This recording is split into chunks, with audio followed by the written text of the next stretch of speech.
Morning sunlight spilled through the rice in the threadbare curtains, illuminating every dust particle drifting through the cramped living room. Marcus Sullivan's eyes opened slowly, his body protesting against the worn sofa cushions that had served as his bed. Again.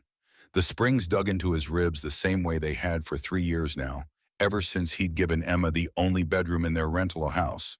A father's choice, the only choice. He sat up, vertebrae cracking in sequence, and reached for his phone on the coffee table.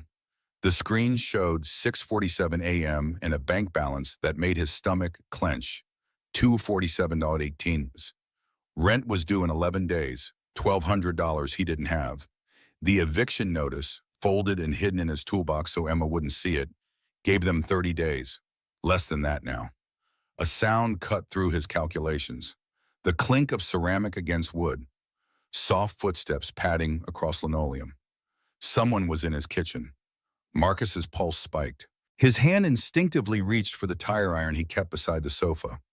Portland wasn't the safest neighborhood, and a single father learned to prepare for the worst. But then the smell hit him. Fresh coffee.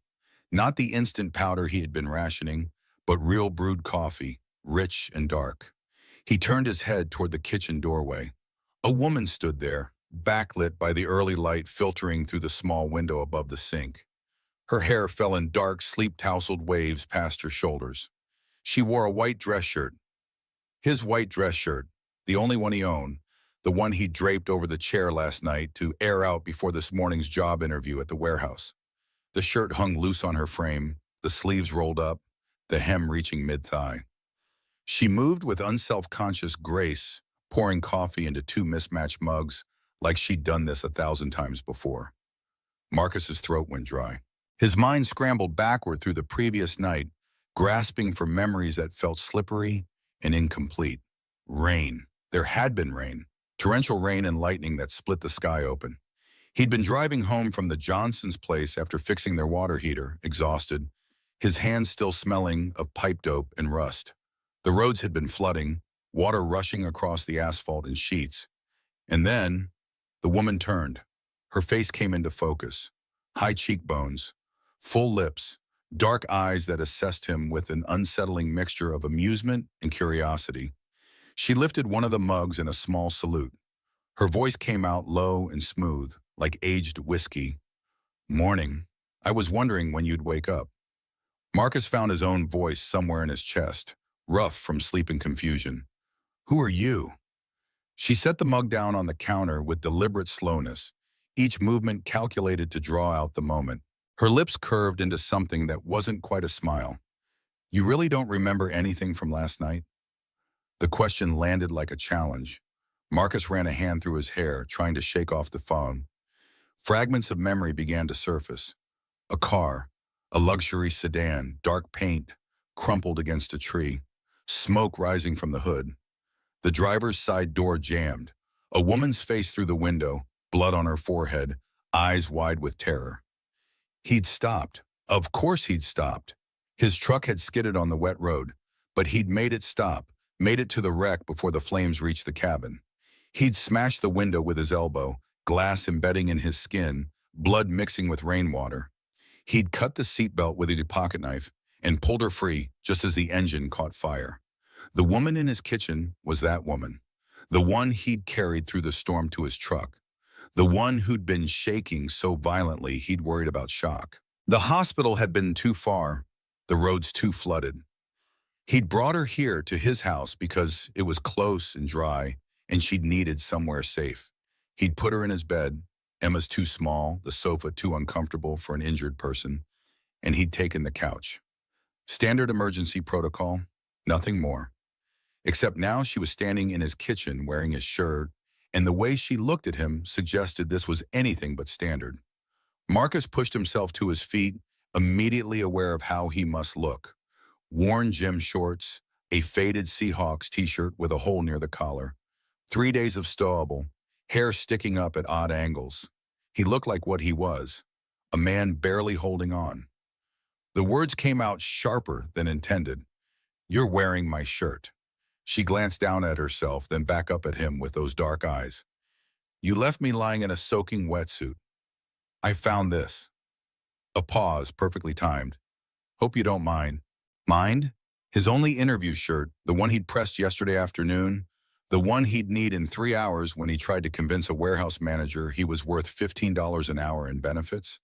But looking at her now, at the way the morning light caught in her hair, at the purple bruise along her temple where the window had struck her, he couldn't bring himself to care about the shirt.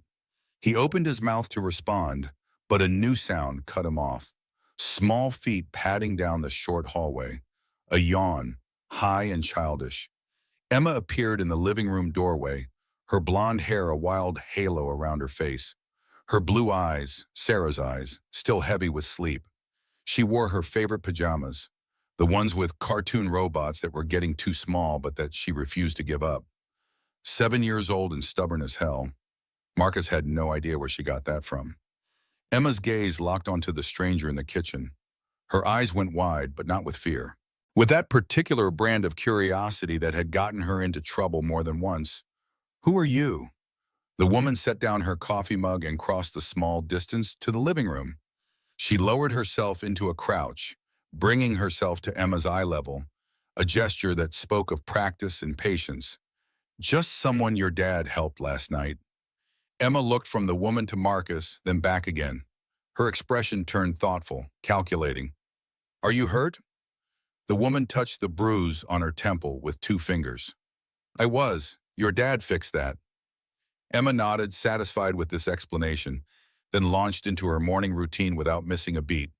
Okay, I need to get ready for school. Dad, can I have the strawberry cereal? Marcus felt reality snap back into place.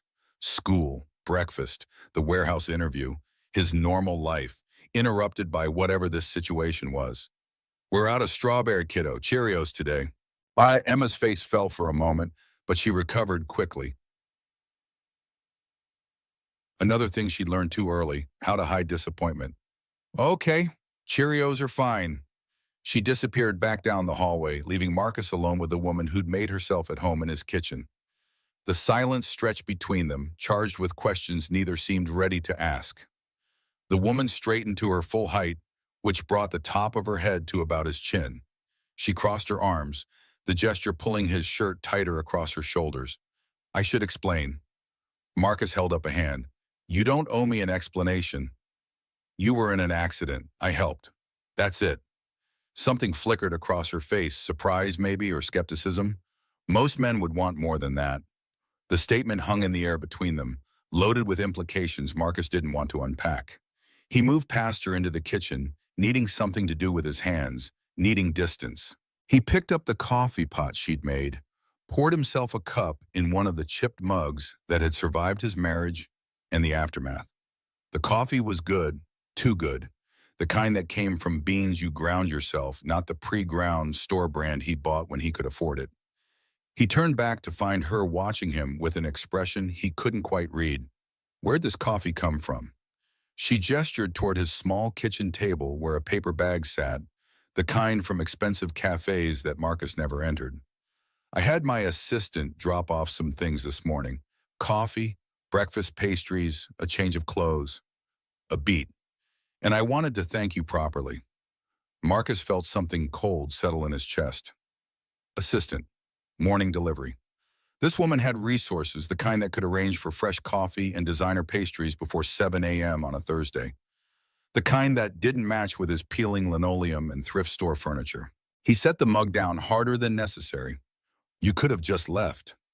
Her eyes narrowed slightly, the first crack in her composed exterior. Would you have preferred that? Honest answer? He didn't know. Part of him, the part that remembered Sarah, that still woke up reaching for her 3 years after the cancer had taken her, that felt guilty for noticing this stranger's legs in his shirt, wanted this woman gone, wanted his small, struggling, predictable life back. But another part, a part he'd thought died with his wife, felt something stir at the challenge in this woman's voice. Emma's voice calling from her bedroom. Odd, I can't find my blue backpack. Marcus grabbed the lifeline. Check under your bed. A pause, then. Found it. The woman smiled at that, a real smile this time, not the calculated curve from before. It transformed her face, softened the sharp edges. She's wonderful.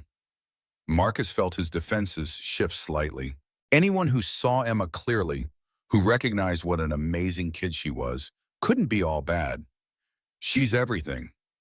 The woman's smile faded into something more complex, something that looked like longing or regret or both.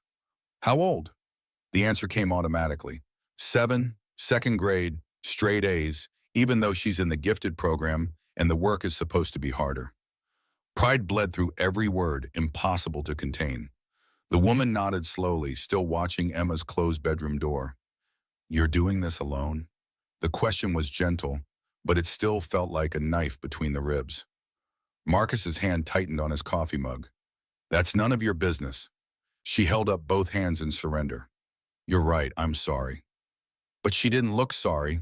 She looked like someone assembling pieces of a puzzle, figuring out how they fit together. Emma emerged from her bedroom fully dressed in jeans and a t-shirt that advertised a science museum Marcus had never been able to afford to take her to. She'd brushed her hair into a ponytail, neat and efficient. She grabbed her backpack from where she dropped it and slung it over her shoulders, then stopped in front of the woman, tilting her head up to meet her eyes. What's your name? The woman hesitated for just a fraction of a second. Victoria. Emma tested the name silently, lips moving, then nodded. Okay, bye, Victoria. I hope you feel better. She turned to Marcus. Dad, we need to leave in 10 minutes or I'll be late for the science fair setup. Marcus checked his phone, 7:03. She was right, and his interview was at 9:30, which meant he needed to drop Emma at school, get home, shower, change into his only dress shirt, the one Victoria was wearing. She must have seen something change in his face because her expression shifted, became more alert.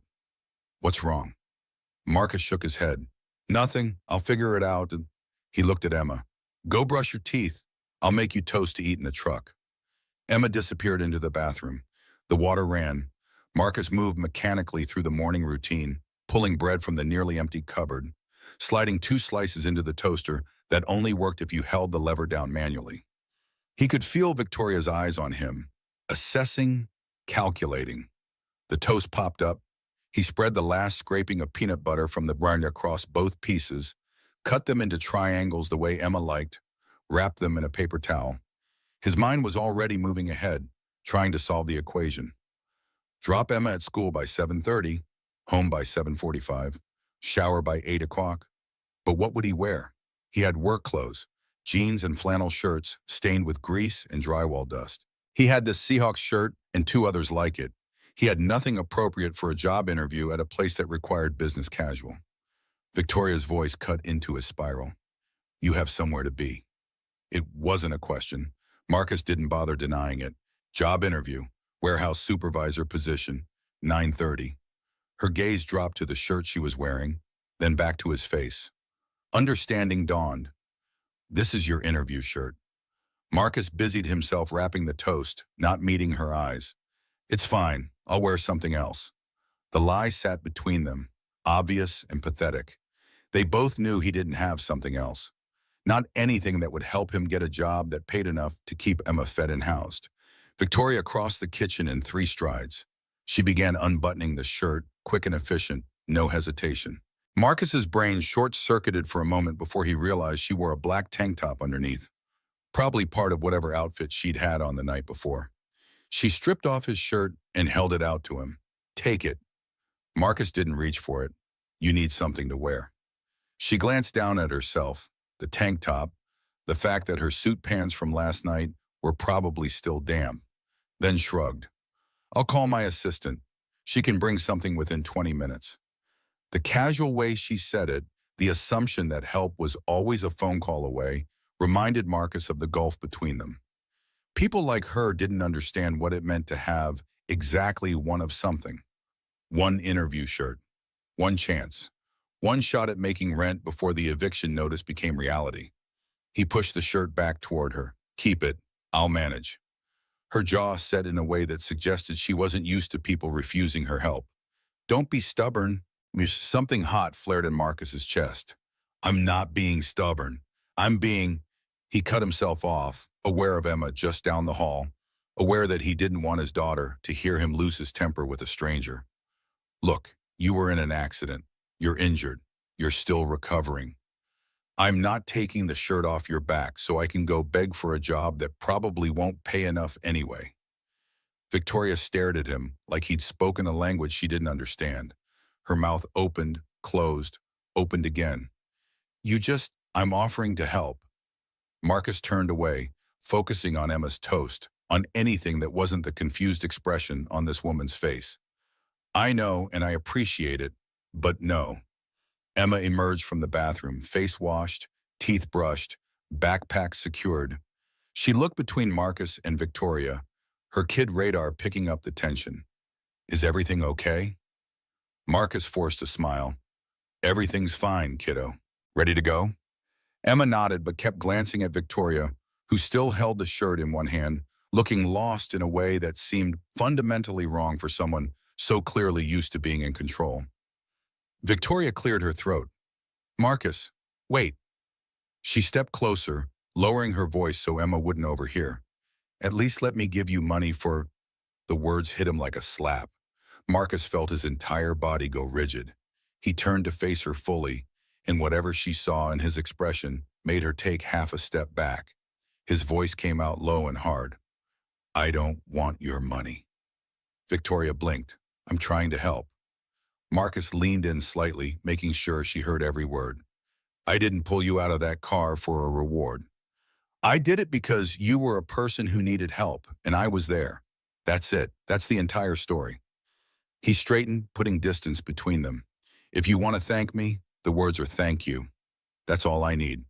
A color rose in Victoria's cheeks. Embarrassment or anger. Marcus couldn't tell. I wasn't trying to... Marcus grabbed Emma's hand and his truck keys from the hook by the door. We have to go. Lock the door when you leave. He was halfway to the truck. Emma buckled in the passenger seat before his hand stopped shaking. The elementary school parking lot was chaos as always. Marcus navigated his truck, a '98 Ford Ranger with 240,000 miles and a passenger door that sometimes didn't open, through the maze of minivans and SUVs. He pulled into the drop-off zone, and Emma gathered her backpack ready to bolt. Marcus caught her hand. Hey, have a great day at school. Knock 'em dead at the science fair. Emma's face lit up. My volcano is going to be the best one. I used the baking soda ratio you showed me. She paused, biting her lip. Dad? Marcus felt his chest tighten at her serious expression. What's up, kiddo? Emma glanced around, making sure no one was listening. We're okay, right? Like, we're going to be okay? The question gutted him. 7 years old and already worrying about money, about stability, about things no kid should have to think about. Marcus pulled her into a hug, probably embarrassing her in front of her friends, but not caring. We're going to be fine. I promise. Emma hugged him back fiercely, then pulled away and wiped her eyes quickly. Okay. Love you. Marcus swallowed hard. Love you too, kiddo. So much. She jumped out of the truck and ran toward the school entrance where her friends were gathered. Marcus watched until she disappeared inside, then pulled out of the parking lot, his mind already spinning through options. He could wear his least stained work shirt. He could stop at a thrift store, see if they had anything in his size that didn't look too worn. His phone buzzed. Unknown number. Marcus almost didn't answer, but the thought that it might be about the interview made him slide the call open. Hello. A woman's voice, crisp and professional. Good morning, Mr. Sullivan. This is Andrea Chen, executive assistant to Victoria Sterling. Ms. Sterling asked me to call you. Marcus felt his jaw tighten. Look, I already told her. Andrea continued as if he hadn't spoken. Ms. Sterling has arranged for a suit to be delivered to your address within the hour. Navy blue, your size, shirt and tie included. She wanted me to assure you this is not a gift, but a loan. You can return it whenever convenient. Marcus pulled the truck over to the curb, too frustrated to drive and talk. I don't need... Andrea's voice remained perfectly pleasant and utterly implacable. Ms. Sterling was quite insistent, Mr. Sullivan. She also wanted me to inform you that a significant accident occurred last night, and she would consider it a personal favor if you allowed her to do this one small thing. Her exact words were, tell him stubborn men rarely get second chances at first impressions. Despite himself, Marcus felt a laugh bubble up. This woman, Victoria, was relentless. And maybe she had a point. The warehouse job wasn't his dream, but it was steady work with benefits. Emma needed him to have benefits. Fine, I'll take the loan. Andrea's approval came through clearly. Excellent. The delivery will arrive by 8:15. Oh, and Mr. Sullivan, good luck with your interview. The call ended before Marcus could respond. He sat in his truck, watching morning traffic crawl past, and tried to figure out whether he'd just been helped or manipulated. Both, probably. Victoria Sterling, whoever she was, whatever she wanted, didn't seem like the type to take no for an answer. His phone buzzed again. This time it was a news alert, the kind he usually ignored. But the headline caught his eye. CEO Victoria Sterling returns to work after near-fatal accident. Marcus's blood went cold. CEO? He clicked the article and his phone screen filled with a professional photo of the woman who'd been standing in his kitchen an hour ago.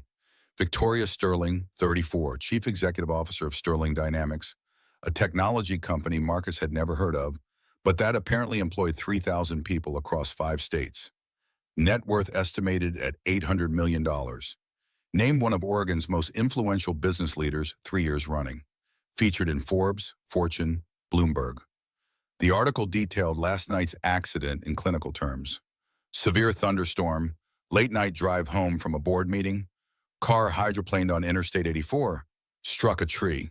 Emergency services had arrived to find the vehicle already evacuated, but the CEO refused medical transport, insisting she was fine despite visible injuries. She'd returned to work this morning, the article noted, because Ms. Sterling doesn't believe in excuses or delays. A quote from Victoria herself appeared near the end. Someone helped me last night. I won't reveal his name because he explicitly asked for privacy, but I want him to know, the quote continued, he showed me more grace and dignity in 10 minutes than I've seen in 10 years of business. He refused payment. He refused recognition. He simply did what needed doing. That kind of character is rare and should be valued. Marcus read the quote 3 times. Then he read it again. The woman he'd rescued, the woman who'd made coffee in his kitchen, the woman currently borrowing his only dress shirt, she was worth $800 million. And she'd offered him money, and he'd rejected it. Like an idiot. No, not like an idiot. Like a man with principles. There was a difference, even if the difference left you with $247 in the bank and an eviction notice in your toolbox. Marcus started the truck and headed home, his mind churning. A suit would be waiting. A borrowed suit from a billionaire CEO who'd somehow decided he was worth her attention. The thought made him uncomfortable in a way he couldn't quite articulate. Help was one thing, charity was another. And he'd learned a long time ago that there was no such thing as a free favor, not really. Everything came with strings attached. But Emma needed him to get this job. And if wearing a borrowed suit was what it took, he'd swallow his pride and do it. 3 hours later, Marcus sat in the warehouse manager's cramped office, still wearing the navy suit that fit him perfectly, suspiciously perfectly, as if someone had known his exact measurements. The interview had gone well, he thought. But well and good enough were different things, and he'd learned not to count on anything until it was signed and sealed. His phone buzzed as he climbed back into his truck. Another unknown number. Marcus sighed and answered, "Hello?" Victoria's voice came through, and Marcus felt his pulse kick up without permission. How'd the interview go? He should ask how she got his number. He should ask a lot of things. Instead, he found himself answering honestly. Not sure yet. I think okay. A pause, then. Thank you for accepting the suit. Marcus started the engine, needing something to do with his hands. Your assistant was very persuasive. Victoria laughed, a sound that was warmer than Marcus expected. Andrea's good at her job. Another pause, longer this time. Marcus, I need to see you again. The words sent a jolt through him that he immediately tried to ignore. Wisham. Victoria's voice turned serious. Because I owe you more than a borrowed suit, and I owe you more than words. And because, she hesitated, and then Marcus heard something in that hesitation. Something vulnerable. Because I want to do something that actually matters. And I think you're the person who can help me figure out how. Marcus pulled into his driveway and cut the engine. The eviction notice was in his toolbox. Emma's next month's school supplies were going to cost money he didn't have. Pride was expensive, and he'd already indulged in it enough for one day. What did you have in mind? Victoria's relief was audible. Come to Emma's school tomorrow. Same time you dropped her off today. I'll explain everything then. The line went dead before Marcus could protest. The next morning, Marcus was running late. Emma's science fair volcano had exploded prematurely in the kitchen, covering half the floor with foaming baking soda and vinegar. By the time they'd cleaned up the mess and rebuilt the demonstration, Marcus was wearing his second least stained work shirt, and Emma was vibrating with anxiety about making it to school on time. They rolled into the parking lot at 7:42. M. Mung was supposed to have her display set up by by 7:30. Marcus helped her carry the volcano model, carefully trying not to trigger another eruption, toward the school entrance. Parents streamed past them, polished and pressed, driving cars that cost more than Marcus made in a year. He tried not to notice, tried not to feel like an imposter in his work boots and flannel. Then he heard it, an engine sound that didn't belong in a suburban elementary school parking lot. Deep, smooth, expensive. Marcus looked up and felt the world tilt slightly. A black sedan slid into the parking lot like a predator entering a clearing. Tinted windows, chrome accents that caught the morning sun. The car stopped in the fire lane, illegal parking that suggested the driver didn't worry about tickets, and the driver's door opened. Victoria Sterling stepped out wearing a white pantsuit that probably cost more than Marcus's truck. Her dark hair was pulled back in a severe style that made her look even more intimidating than she had in his kitchen. Dark sunglasses hid her eyes. She moved with absolute certainty, heels clicking on pavement, heading straight for him like heat-seeking missile. Every parent in the parking lot turned to stare. Conversations stopped. Phones came out. Marcus felt Emma's hand slip into his, her volcano momentarily forgotten. Dad? That's the lady from yesterday. Victoria stopped 3 feet away and removed her sunglasses. Her eyes locked onto his, and Marcus saw something in them he hadn't expected. Nervousness, actual nerves, like she wasn't sure how this would go. Her voice came out steady despite that uncertainty. Mr. Sullivan, we need to talk. Marcus was acutely aware of the audience forming around them, of Emma pressed against his side, of the volcano model getting heavy in his other arm. About what? Victoria pulled a manila envelope from her designer purse. About making things right. Marcus felt his defenses snap into place. If this is about money again, Victoria cut him off with a sharp gesture. It's not. She paused and something flickered across her face. Well, not exactly. She glanced at Emma, seemed to recalibrate. I'm sorry, I'm handling this badly. She turned her attention to Emma, and her expression softened. Hi, you must be Emma. Your dad told me about your science fair. Emma's grip on Marcus's hand tightened, but her voice came out clear and curious. Did you come to see it? Victoria smiled, and it transformed her entire face. Actually, I came to see your dad, but I'd love to see your project too, if that's okay. Emma looked up at Marcus, seeking permission. He nodded, still trying to figure out what game Victoria was playing. Emma's excitement overpowered her wariness. It's a volcano. It shows the chemical reaction between an acid and a base. The baking soda is sodium bicarbonate, which is a base, and the vinegar is acetic acid, and when they mix, they create carbon dioxide gas, which makes the eruption effect. Victoria listened with what appeared to be genuine interest. That sounds amazing. I did a science fair project once a long time ago. Mine was about solar panels. It caught fire during the demonstration. Emma's eyes went wide. Really? Victoria nodded solemnly. Really? So your volcano is already way more successful than mine was. She glanced at Marcus. Why don't you help Emma get set up? I can wait. It was a reasonable suggestion. It was also a trap, leaving Marcus no graceful way to refuse without looking petty in front of his daughter and half the school. Victoria knew it. The slight curve of her lips said she knew it. Marcus forced a smile. Sure, Emma, let's get your volcano inside. The science fair setup took 20 minutes. Marcus helped Emma arrange her display board, position the volcano model, test the eruption mechanism one more time to make sure it worked. Other kids and parents milled around. But Marcus felt acutely aware of Victoria waiting outside, of the spectacle she'd created by showing up here. When Emma was satisfied with her display, she hugged him tight. "Thanks, Dad. You're the best." Marcus kissed the top of her head. "You're going to crush it, kiddo. I'll pick you up at 3." He walked back outside to find Victoria leaning against her sedan, scrolling through her phone. She looked up as he approached, slid the phone into her purse and straightened. "Can we talk? Somewhere private?" Marcus glanced around the parking lot.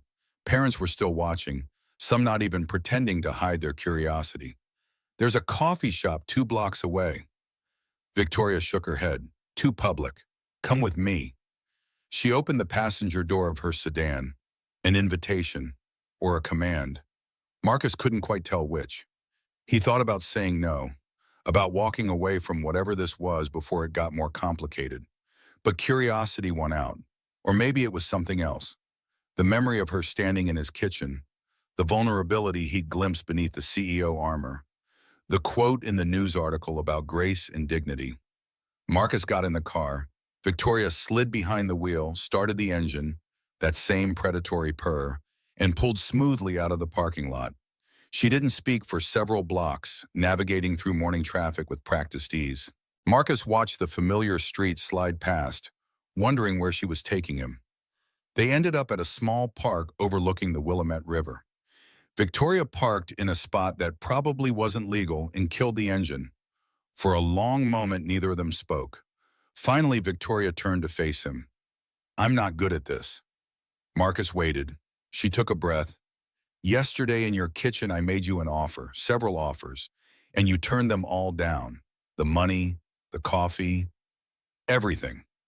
Her fingers drummed on the steering wheel, a nervous gesture at odds with her polished exterior.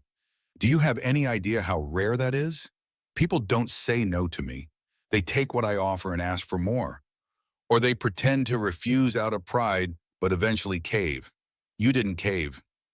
Marcus shrugged. "I don't need charity." Victoria's jaw tightened. It wasn't charity. It was gratitude. Marcus met her eyes. "Gratitude is saying thank you. What you were offering was something else. Payment. Like I saved you because I expected a reward." Victoria was quiet for a long moment.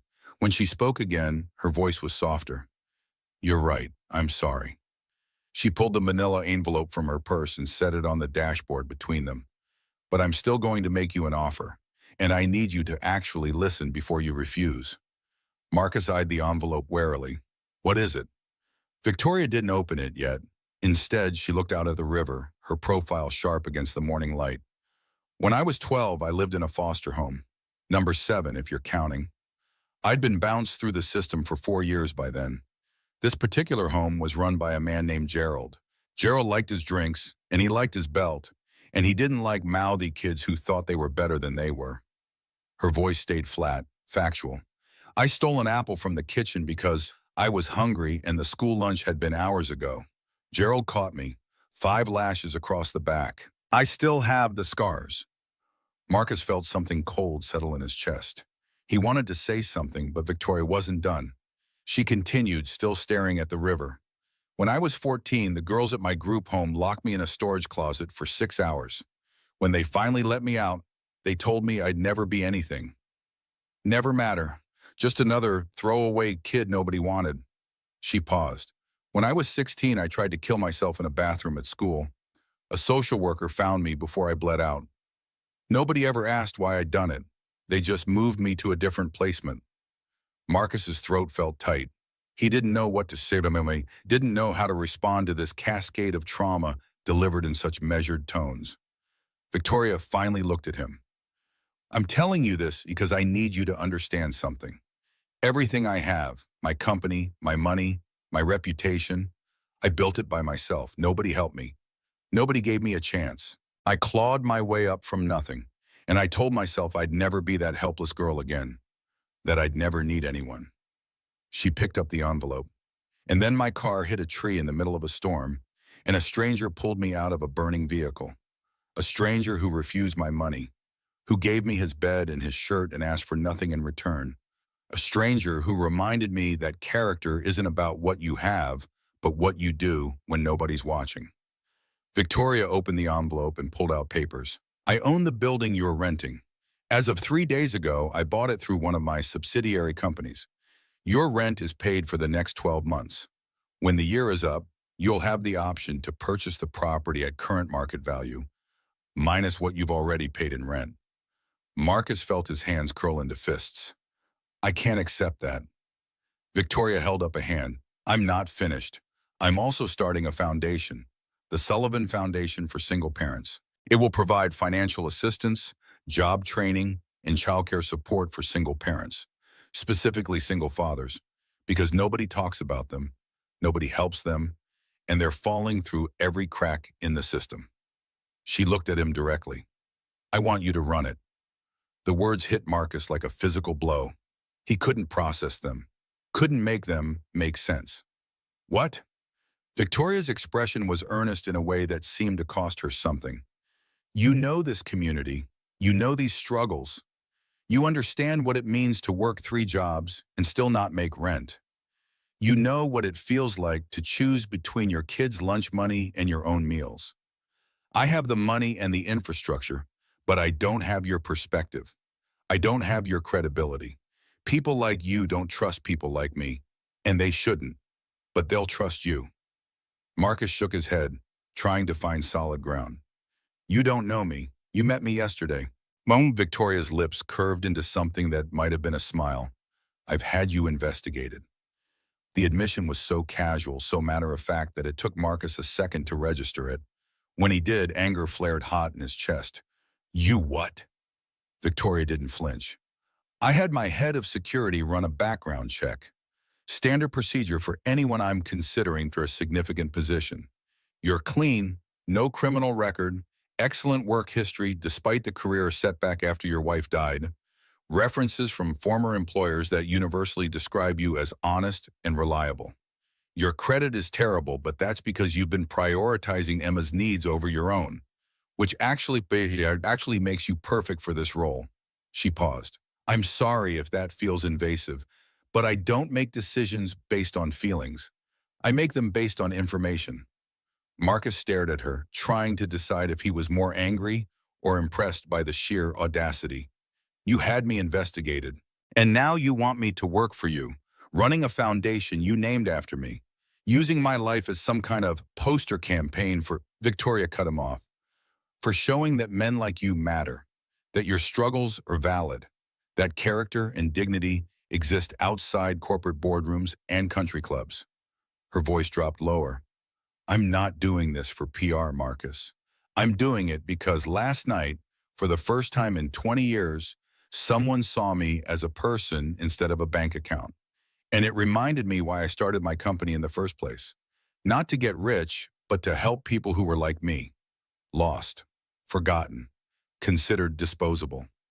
The confession hung between them, raw and real. Marcus looked at her, really looked, and saw past the expensive suit and the polished exterior to something more fragile underneath. A woman who'd built walls so high she'd forgotten what it felt like to be vulnerable. A woman not unlike himself. He took the papers from her hand and scanned them. The property transfer was legitimate, handled through a law firm Marcus recognized from late-night TV commercials. The foundation charter was detailed. Funding structure, mission statement, operational guidelines. His name appeared multiple times. Sullivan Foundation. Technical Director, Marcus Sullivan. Salary, $85,000 annually plus benefits. $85,000, more than twice what the warehouse job would have paid. Enough to keep Emma in her school, in her home, in the life she deserved. Marcus set the papers back in his lap. This is too much. Victoria's voice was quiet but firm. It's exactly enough, and it's not a gift, Marcus. It's a we. You'll work for every penny. I'll make sure of that. She paused. But we do it your way. No press releases unless you approve them. No using Emma for photo ops.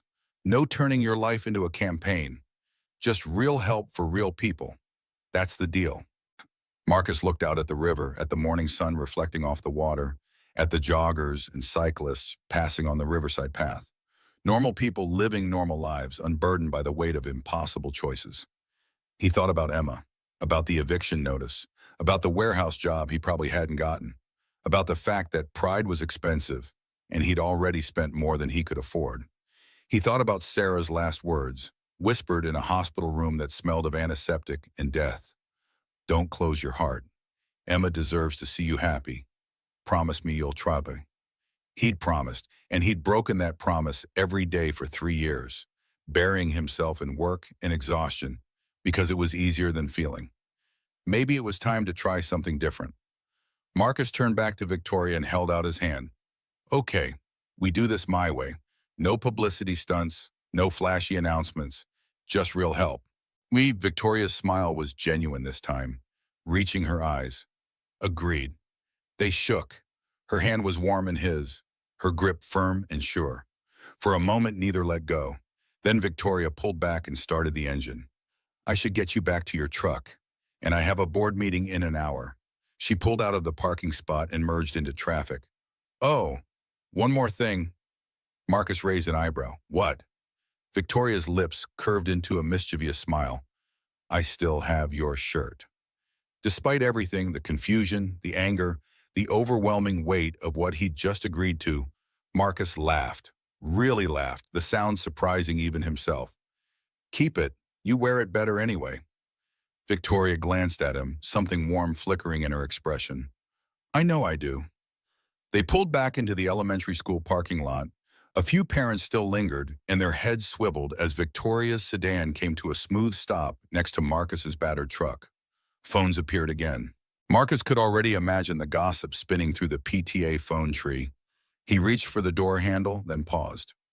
Victoria? She looked at him expectantly. Marcus chose his words carefully. Thank you for the foundation, for believing I'm worth this. He met her eyes. But don't investigate me again without asking. I don't care if it's standard procedure. My life isn't your company, and Emma's privacy isn't negotiable. Victoria's expression sobered. She nodded slowly. You're right, I won't do it again. A pause. I'm not used to people setting boundaries with me. Marcus opened the door. Get used to it. He climbed out of the sedan, and as he walked toward his truck, he heard Victoria's window roll down. Her voice called after him. Marcus? He turned. She was leaning out slightly, sunglasses back in place. I meant what I said in that interview. You have more grace and dignity than anyone I've met in years. Don't let anyone, including me, make you forget that. Before Marcus could respond, she pulled away, the sedan gliding out of the parking lot as smoothly as it had arrived. He stood watching until it disappeared, then climbed into his truck and sat in silence, trying to process everything that had just happened. His phone buzzed. Text from an unknown number. Board meeting's over. Here's Andrea's contact info. She'll handle all the administrative setup. First foundation meeting Monday, 9 a.m. Don't be late. V. Marcus stared at the message, then at the papers still sitting on his passenger seat, then at his phone again. His life had just changed course in a fundamental way, and he wasn't entirely sure if that was good or terrifying. Probably both. He started the truck. It took 3 tries, which was better than usual, and headed home. He had 4 days to figure out what the hell he'd gotten himself into. 4 days to prepare for a job he didn't entirely understand, working for a woman who confused and fascinated him in equal measure. 4 days to build a bridge between their worlds. His phone buzzed again. This time it was Emma's school. Mr. Sullivan, Emma's volcano eruption was spectacular. She won first place in her grade. Congratulations. Marcus felt tears prick his eyes unexpectedly. He pulled over because suddenly he couldn't see through the blur. First place. His brilliant, resilient, incredible daughter had won first place. Sarah would have been so proud. He wiped his eyes, took a shaky breath, and texted back his thanks. Then he allowed himself a moment to just sit, to feel the weight of the morning settle over him. A billionaire CEO had upended his life. His daughter had won her science fair. He had a new job that paid enough to give Emma the stability she deserved. Maybe that promise he'd made to Sarah about not closing his heart, about trying to be happy, maybe he could actually keep it. Maybe grace and dignity were worth more than he'd realized. Marcus put the truck in gear and drove home, where a borrowed suit waited to be returned and a new chapter waited to be written. 1 month slid by in a blur of paperwork and learning curves. Marcus found himself sitting in an office that felt like borrowed skin, seventh floor of Sterling Dynamics headquarters, corner view overlooking downtown Portland, furniture that cost more than his truck. The desk alone probably ran 5 figures. He'd kept his coffee mug from home, the chipped ceramic thing with a faded Seahawks logo, as a small act of defiance against all this corporate polish. The foundation work was harder than he'd anticipated. Not the concept, helping single parents navigate the system, connecting them with resources, providing emergency funds when the electricity bill came due and the bank account read zero. That part made sense. That part felt like purpose. But the administrative sphere, grant applications, budget spreadsheets, compliance paperwork, donor cultivation strategies, felt like learning a foreign language without a dictionary. Andrea Chen, Victoria's assistant, had become his unofficial translator. She'd appear at his office door 3 times a day with color-coded folders and patient explanations delivered in her precise, unflappable manner. Today she stood in his doorway holding a tablet, her expression suggesting something had gone wrong. Marcus looked up from the application he'd been reviewing. "What's the damage?" Andrea turned the tablet to face him. On screen was the Sterling Dynamics headquarters lobby, specifically the massive HVAC control panel that Marcus had noticed during his first week. Red warning lights blinked across the display. The main system crashed 20 minutes ago. Outside temperature is 94 degrees. The building has approximately 3,000 employees. Facilities management called in 3 contractors. All 3 said the entire system needs replacement. $200,000 minimum. Marcus stood, already moving toward the door. "Show me." The mechanical room was in the basement, accessed through a service corridor that smelled of cleaning chemicals and recycled air. The head of facilities, a tired-looking man named Roy with 30 years of building management etched into the lines around his eyes, was shouting into his phone when Marcus and Andrea arrived. He looked up, frustration evident. "You're the foundation guy, right? Unless you've got a magic wand, I don't think—" Marcus walked past him to the main control unit. The system was old, probably original to the building's construction in the 80s. Whoever had maintained it over the years had done decent work, but age caught up with everything eventually. He opened the panel, examined the pressure gauges, traced the refrigerant lines with his eyes. The compressor was shot. That much was obvious from the grinding sound still echoing from the unit. But the contractor's assessment was wrong. You didn't need to replace everything just because one component failed. That was the difference between someone who sold services and someone who actually understood the mechanics. Marcus pulled out his phone, opened the Notes app, started documenting. "Your compressor's seized. Bearing failure, probably from the heat stress. But the real problem is your control board. See this?" He pointed to a circuit board covered in a fine layer of dust. "It's cycling too fast, doesn't give the system time to equalize pressure between starts. That's what killed your compressor. You keep putting in new parts without fixing this, you'll be replacing compressors every 18 months. Roy stepped closer, interest overriding skepticism. "The contractors said—" Marcus cut him off, keeping his focus on the machinery. "The contractors want to sell you a full replacement because that's where their profit margin lives. But you don't need it. You need a variable speed control board, runs about $2,000, and a new compressor with better bearings. Call it $8,000 total, including labor. 2 days of work, and your system runs cleaner than it has in a decade." Roy's eyebrows climbed toward his hairline. "You're sure?" Marcus finally looked at him. "I spent 10 years maintaining industrial systems for Boeing. This is basic compared to what I handled there. I can write up specs if you want a second opinion. But I'm telling you, anyone who says you need full replacement is either incompetent or dishonest." Andrea had been silent throughout the exchange, but now she spoke quietly. "I'll inform Miss Sterling of your assessment." Marcus straightened, wiped his hands on his jeans. He'd touched the machinery without thinking, left streaks of grease on the denim. It's just machinery, pretty simple once you understand how pressure and heat interact. Andrea's lips curved slightly. Most people in this building wouldn't know a compressor from a coffee maker. "Miss Sterling was right about you." The comment landed strange. Marcus wasn't sure if it was compliment or confirmation of some assessment he hadn't consented to. Before he could respond, his phone buzzed. Text from Victoria. Heard you saved the building from becoming a sauna. Dinner tonight to discuss. I'll cook. Marcus stared at the message. Victoria Sterling, billionaire CEO, offering to cook dinner. The dissonance was strong enough to give him whiplash. He texted back, Emma has soccer practice until 7. Victoria's response came immediately. Perfect. 7:30 at my place. I'll send the address. Bring Emma. I have a pool if she wants to swim after. Marcus pocketed his phone, already feeling the familiar tension of boundaries being tested. Dinner at Victoria's place. With Emma. This was moving from professional towards something else. Something undefined and potentially dangerous. But Emma had been asking about Miss Victoria every day since the science fair. And Victoria had been good to them. The foundation work was real. The help tangible. Maybe dinner was just dinner.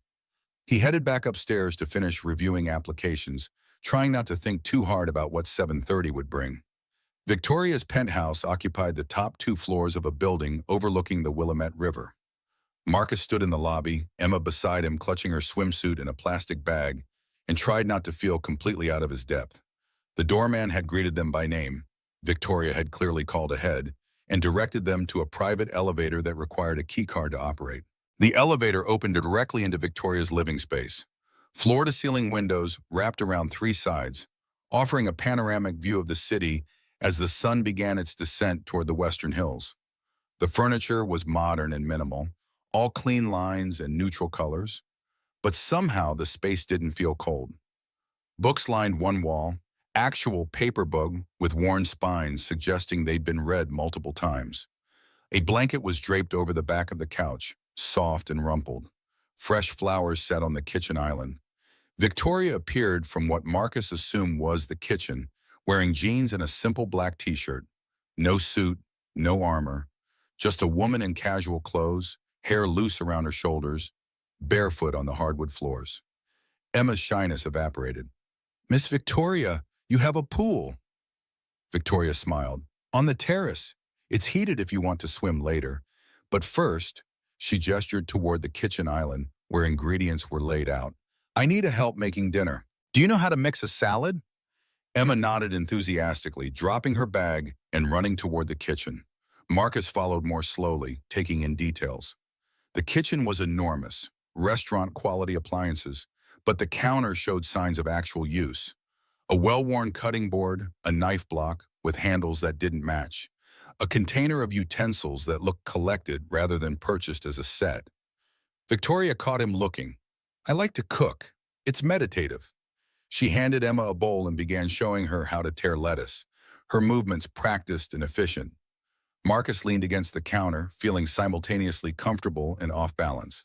This isn't what I expected. Victoria glanced at him, one eyebrow raised. What did you expect? He gestured vaguely at the space. I don't know. More corporate, like your office, but with a bed? Victoria laughed, the sound genuine and warm. I spend enough time being the CEO. Home is different. So she handed Emma a tomato and a kid-safe knife. Can you cut this into pieces? Good. Just like that. They fell into an easy rhythm. Victoria made pasta from scratch.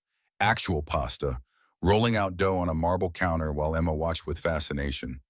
Marcus found himself assigned to sauce duty, following Victoria's precise instructions about garlic and olive oil and fresh basil. The conversation flowed around the cooking, comfortable and natural. Emma asked questions about everything, the building, the view, whether Victoria had always lived in a place this big.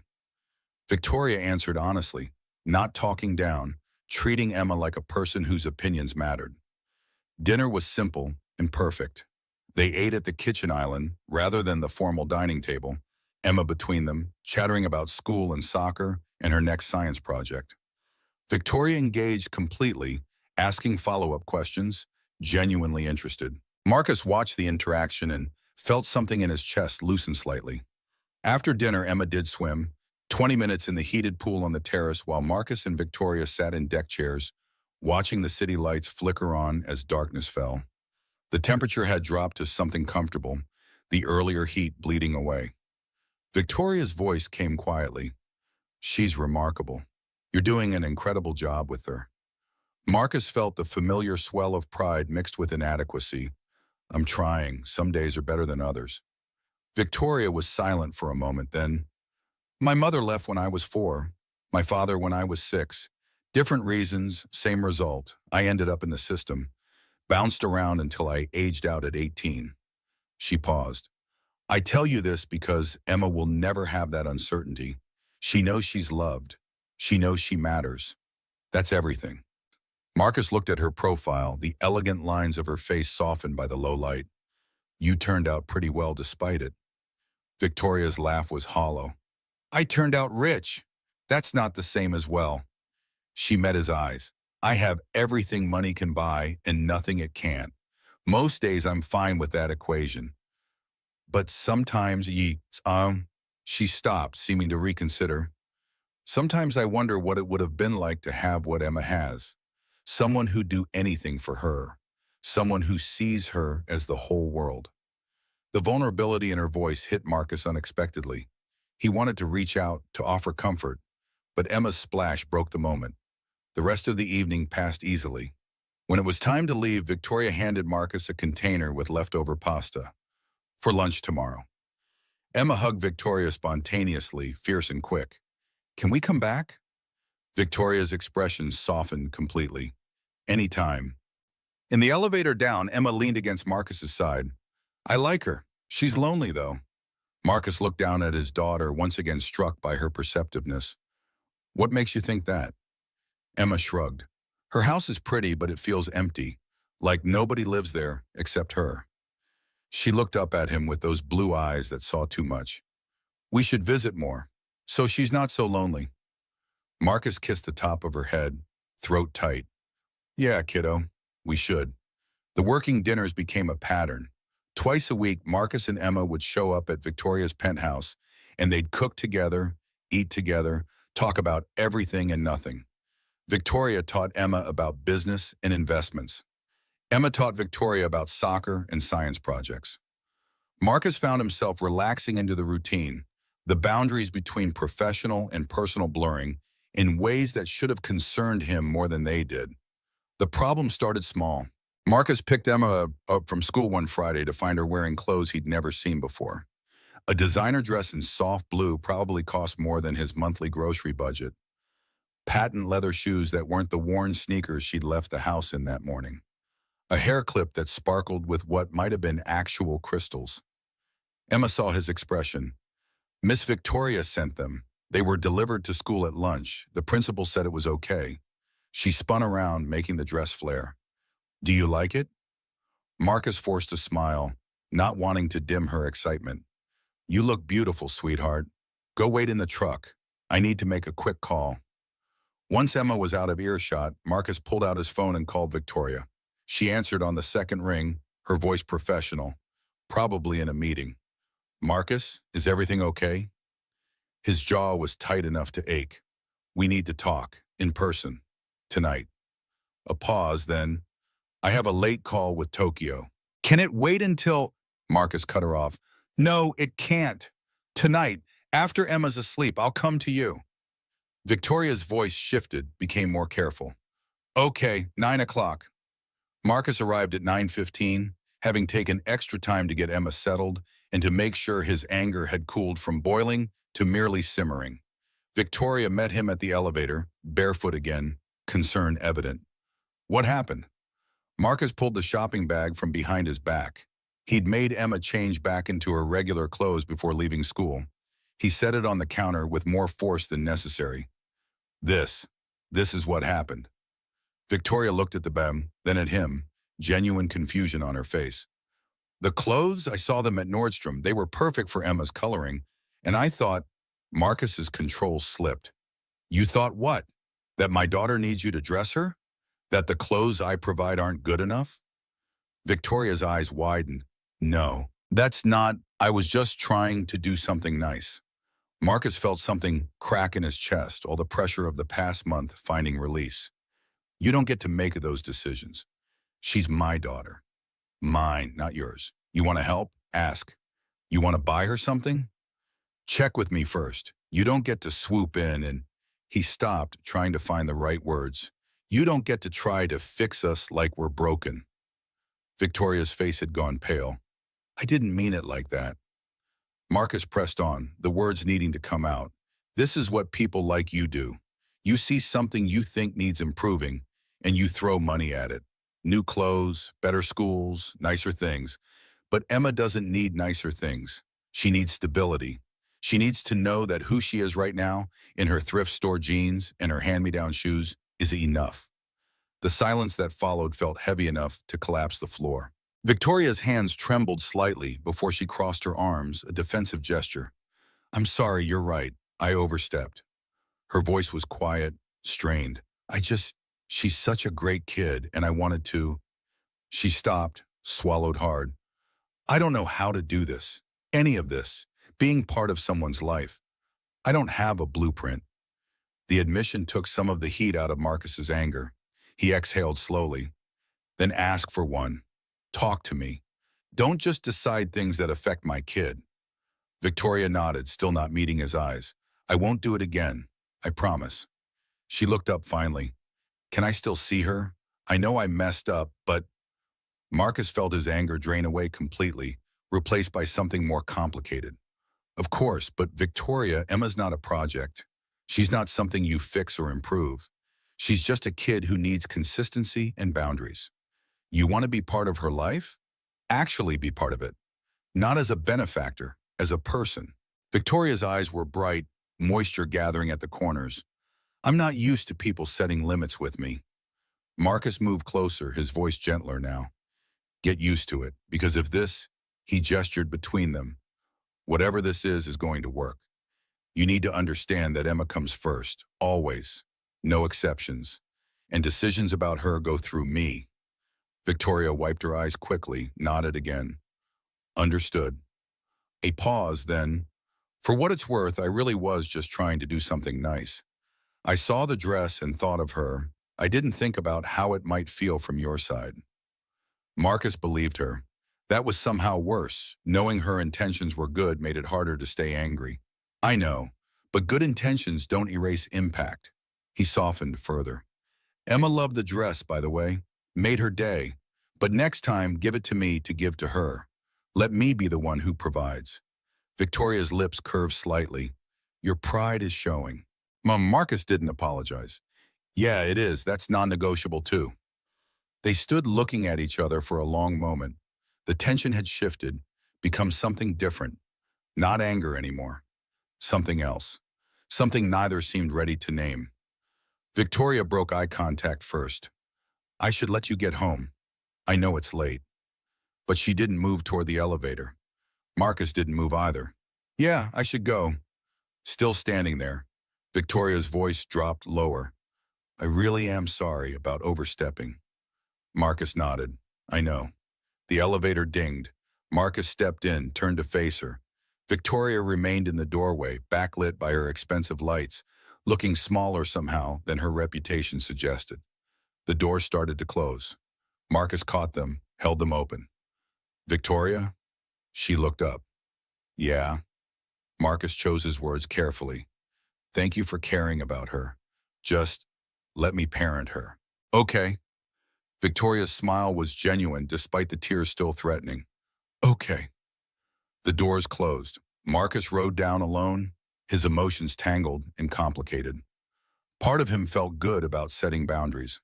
Part of him felt guilty for snapping at someone who'd only tried to be generous. Part of him was starting to realize that his feelings for Victoria were becoming something more than professional respect. That last part scared him most of all.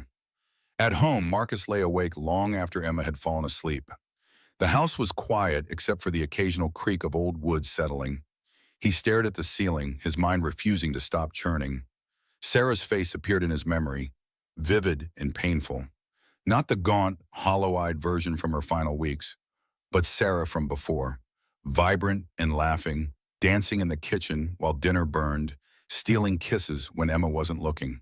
Sarah who'd made their tiny apartment feel like a palace through sheer force of personality. Sarah, who died, whispering, "Don't close your heart. Emma deserves to see you happy. Promise me you'll try." He'd promised, and then spent 3 years doing exactly the opposite, burying himself in work and exhaustion because grief was easier than healing, because staying faithful to a ghost felt safer than risking his heart on something new. But Victoria wasn't asking for his heart, was she? They were colleagues, friends maybe, nothing more. Except he thought about her constantly. The way she listened when Emma talked, the way she moved in her kitchen, confident and graceful. The vulnerability that leaked through her CEO armor when she thought no one was watching. The loneliness Emma had spotted immediately, a loneliness that mirrored his own. Marcus rolled onto his side, staring at the empty space where Sarah used to sleep. Guilt crashed over him in waves. How could he be thinking about another woman when Sarah had been everything? When he'd promised her forever? When Emma's mother had been gone barely 3 years? But Sarah's last words echoed, "Don't close your heart." Maybe that was the point.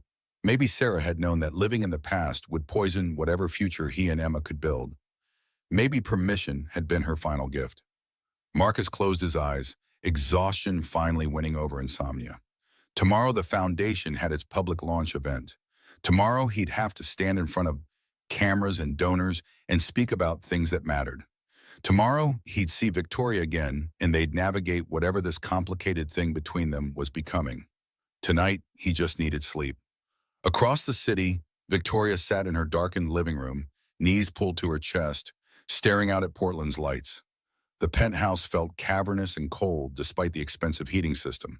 She'd turned off all the lights, preferring darkness to the harsh reminder of how empty this space was. Marcus's words circled in her head. Emma's not a project. He was right. She knew he was right. But knowing and understanding were different things. Victoria had spent her entire adult life solving problems with money and strategy. See a need, fill it. Find a gap, close it. Efficiency and results, measurable outcomes, clear objectives. Except people weren't projects. Relationships weren't contracts. And somewhere along the path from foster kid to billionaire, she'd forgotten how to connect without calculating the ROI. Emma's spontaneous hug from earlier that week replayed in her mind. The way the kid had just thrown her arms around Victoria's waist, pure and uncomplicated. No agenda, no expectation, just affection freely given. Victoria couldn't remember the last time someone had touched her without wanting something in return. Her phone sat dark on the coffee table. She could call her therapist. Dr. Chen kept unusual hours and wouldn't mind a late session. But Victoria didn't want to analyze this feeling, didn't want to dissect it into component parts and assign therapeutic interventions. She just wanted to sit with it, this strange combination of shame and longing, and something that might have been hope. The truth was simple and terrifying. She was falling for Marcus Sullivan, for his stubborn pride and his fierce love for his daughter and the way he refused to be impressed by her money or her power, for the fact that he saw her, really saw her, and still chose to keep showing up. But Marcus was complicated, grieving, devoted to Emma in a way that left little room for anyone else. And Victoria had already proven tonight that she didn't know how to be what they needed. She was too much and not enough simultaneously, too controlling, too used to getting her way, too damaged by a childhood that had taught her self-sufficiency was the only reliable strategy. Victoria's reflection stared back at her from the darkened window. 34 years old, 800 million in net worth. Zero idea how to be someone's person without destroying it through sheer force of will. She thought about that night in Marcus's kitchen, wearing his shirt, drinking his cheap coffee. She'd felt more at home there in 20 minutes than she did here after 3 years of ownership. Maybe that was the problem. You could own everything and belong nowhere. The city lights blurred. Victoria blinked hard, refusing the tears. She'd cried enough for one lifetime. Crying didn't solve problems. Action did. Strategy did. Control did. Except maybe control was the problem. Victoria pulled her phone out, opened the Notes app, started typing. Things I need to learn. How to ask permission. How to respect boundaries. How to be part of something without trying to run it. The list felt pathetic and necessary in equal measure. But it was a start. And if building a relationship required the same dedication she'd applied to building her company, then maybe Maybe she could figure it out. Her phone buzzed. Text from Marcus. Sorry for snapping earlier. You're good to Emma. I appreciate that. See you at the launch tomorrow. Victoria stared at the message, an apology he didn't need to make. Grace extended despite her mistake. This man, this stubborn, prideful, beautiful man, was teaching her things money couldn't buy. She typed back, see you tomorrow. And Marcus, thank you for the lesson. I needed it. His response came quickly. We're figuring this out together. That's what matters. Victoria read the message 3 times, then set the phone down and allowed herself a small smile. Together, the word felt foreign and wonderful. Maybe she wasn't as alone as she'd thought. The Portland Convention Center buzzed with controlled chaos. Marcus stood backstage, tugging at the collar of his dress shirt, borrowed again from Victoria's seemingly endless supply of appropriate clothing, and tried to remember why he'd agreed to speak publicly. Andrea appeared at his elbow with a water bottle and a schedule. You're on in 10 minutes. Victoria will introduce you. Your speech is loaded on the teleprompter, but she said you'd probably ignore it and speak from the heart anyway. Marcus accepted the water, throat suddenly dry. I'm not a public speaker. Andrea's expression softened slightly. You're a father who understands struggle. That's all you need to be. She checked her tablet. 300 people in the audience. Local press, major donors. This is important, Marcus. The foundation's credibility depends on tonight. No pressure then. Marcus's stomach churned. He could fix machinery. He could solve problems. But standing in front of 300 people and making them care about single fathers who were barely surviving? That felt impossible. Emma appeared from somewhere dressed in the blue designer outfit Victoria had originally sent. Marcus had relented, deciding the launch event was an appropriate venue. Emma grabbed his hand. Dad, you're going to be great. Just talk like you talk to me. Marcus looked down at his daughter, this 7-year-old with more wisdom than he'd possessed at 30.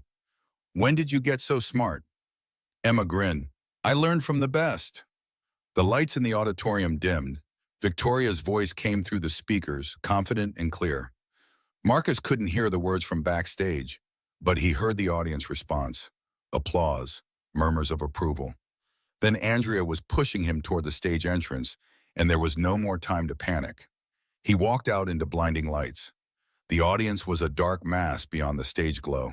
Victoria stood at the podium, elegant in a navy suit, her eyes finding his immediately. She smiled, and something in Marcus's chest unclenched slightly. Victoria's voice carried across the hall. Marcus Sullivan embodies everything this foundation represents. Dignity, perseverance, the quiet strength of those who keep going when the world says stop. She gestured toward him. Please welcome our technical director. The applause was thunderous. Marcus walked to the podium, accepted the microphone Victoria handed him, felt her hand squeeze his briefly before she stepped aside. He looked out at the faces starting to resolve from the darkness. Reporters in the front rows, donors in expensive suits, foundation staff scattered throughout. Emma sat in the front, giving him 2 thumbs up. That was what mattered. Not these strangers. His daughter. Marcus cleared his throat. I'm not good at speeches. His voice echoed through the hall, amplified and strange. I'm not a businessman. I'm not a motivational speaker. I'm just a dad who's been there. The honest admission seemed to shift something in the room. People leaned forward slightly. Marcus continued, finding his rhythm. 3 months ago, I had $247 in my bank account and an eviction notice in my toolbox. I was working 3 jobs and still couldn't make rent. I was exhausted every day and scared every night. Scared my daughter would end up in the system because I couldn't provide. Scared I wasn't enough. The words came easier now. Being a single father means you don't get to be weak. You're mom and dad both. You're the provider and the nurturer. You're the one who fixes broken things and the one who wipes away tears. And society doesn't really see you. They see single mothers, rightfully so. They're incredible. But single fathers, we're invisible. Or worse, we're suspects. Why do you have full custody? What did you do wrong? Murmurs of recognition rippled through the audience. Marcus pressed on. The Sullivan Foundation exists because somebody saw me. Not as a charity case, not as a statistic, as a person with value beyond my bank balance, as someone whose struggles mattered. He looked directly at Victoria, and that changes everything. When someone believes you're worth investing in, you start believing it too. The teleprompter scrolled with prepared remarks. Marcus ignored it completely. This foundation won't solve poverty. It won't fix the system, but it will see people. It will provide real help to real families. And sometimes that's enough to keep someone from giving up. His voice grew stronger. So if you're a single parent out there struggling to make it work, feeling invisible, you're not. You matter.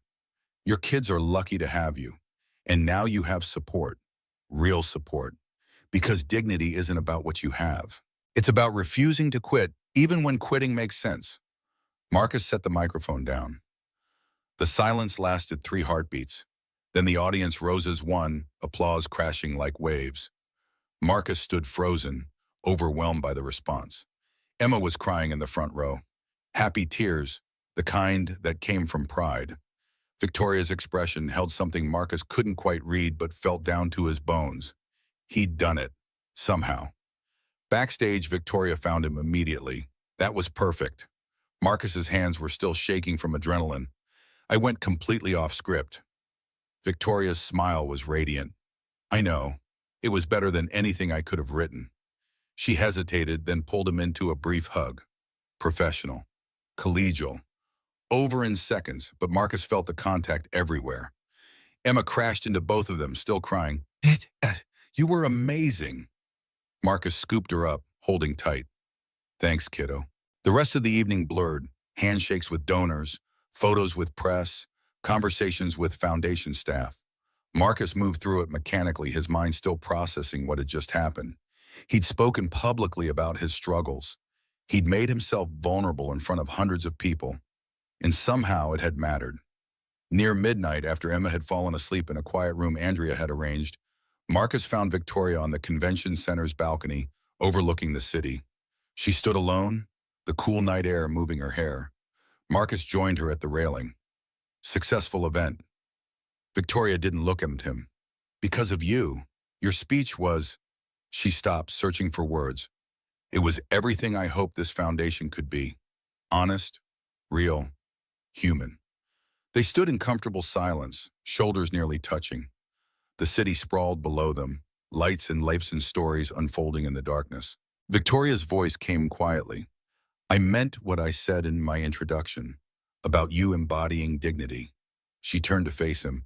You remind me that character exists outside boardrooms and bank accounts. Marcus met her eyes.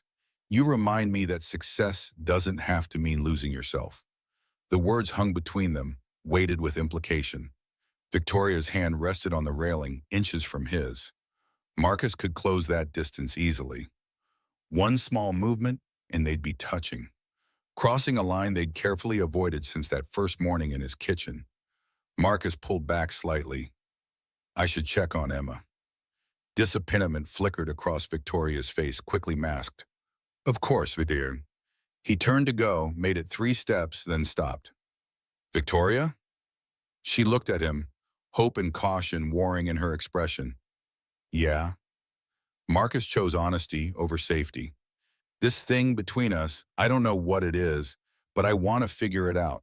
When I'm ready, when Emma's ready. Victoria's smile was small but genuine. I can wait. I'm good at waiting. Marcus nodded, then left her standing under the stars, 2 people orbiting each other without collision, building something neither quite understood, but both desperately wanted. 2 weeks after the launch, an unmarked manila envelope arrived at Marcus's office. No return address, no postage, hand-delivered, based on the pristine condition. Andrea wasn't at her desk to intercept it, which was unusual. Marcus almost tossed it aside, assuming it was more paperwork requiring his signature, but something about the weight made him pause. Inside were photographs, 8 by 10 glossies, professional quality. Marcus staring at them, trying to make sense of what he was seeing.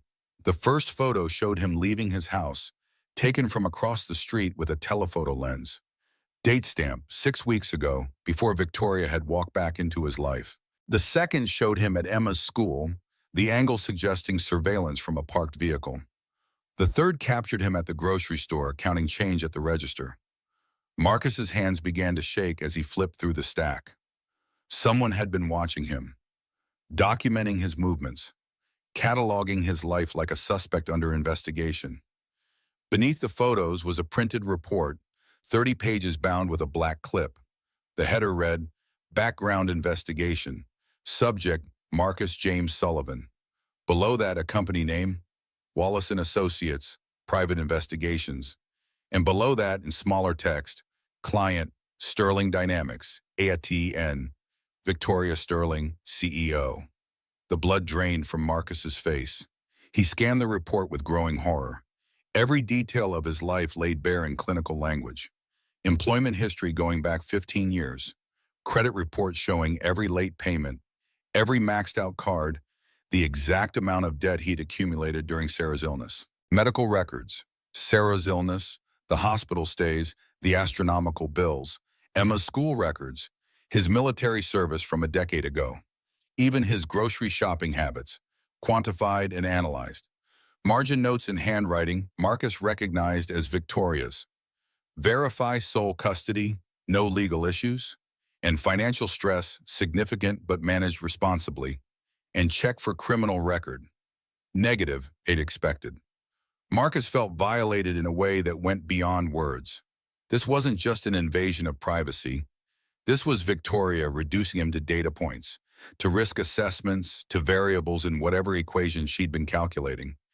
Every vulnerable moment of the past 3 years, the bankruptcy filing he'd narrowly avoided, the nights he'd donated plasma for grocery money, the credit card he'd used for Emma's birthday present, knowing he couldn't pay it back. All of it documented and evaluated like he was a business proposition rather than a person. The office walls seemed to close in. Marcus grabbed his keys and phone, left the report on his desk, and drove directly to Sterling Dynamics headquarters. The receptionist tried to stop him. Ms. Sterling was in a board meeting, but Marcus walked past her toward the executive elevator, using the access card Victoria had given him for foundation business. The boardroom was on the top floor, glass walls revealing 12 people seated around a massive table. Victoria stood at the head, mid-presentation, financial projections displayed on the screen behind her. She looked powerful and composed, every inch the CEO who'd built an empire from nothing. Marcus opened the door without knocking. 12 heads swiveled toward him. Victoria's eyes widened in surprise that quickly shifted to concern. Her voice remained professional despite the interruption. "Marcus, I'm in the middle of..." He threw the report on the table, pages scattering. "What the hell is this?" Victoria's face went pale. She glanced at the report, then at the board members watching with undisguised curiosity. "Everyone, please excuse us. We'll resume in 30 minutes. An older man in an expensive suit, the board chairman, based on his seat position, frowned. "Victoria, we have a schedule." Victoria's tone left no room for argument. 30 minutes. The board filed out slowly, several members casting speculative glances at Marcus as they passed. When the last person exited, Victoria closed the door and faced him, her composure cracking slightly. "Where did you get that?" Marcus's laugh was bitter. "Anonymous delivery, but it has your notes in the margins, so I'm guessing you know exactly where it came from." He advanced a step. "You investigated me, had me followed, documented every failure, every struggle, every private moment, like I was a security risk." Victoria held up both hands, placating. "Marcus, I can explain." His voice rose despite his efforts to control it. "Explain what? That you trusted a private investigator more than your own judgment? That the man who pulled you from a burning car needed a background check before you'd, what, decide I was worth your time?" Victoria flinched at the accusation. "It wasn't like that. It's standard procedure for anyone in a significant position with the foundation." "I had to be sure," Marcus cut her off, fury overriding reason. "Sure of what? That I wasn't a con artist? That I wasn't using you?" He gestured at the scattered pages. "I gave your money back, Victoria. I've never asked you for anything except respect." Victoria's voice trembled slightly, the CEO mask slipping. "You don't understand.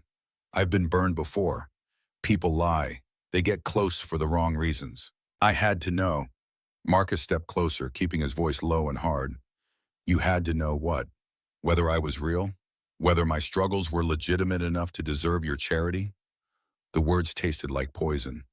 You made me feel like a suspect instead of... He stopped, choking on the admission.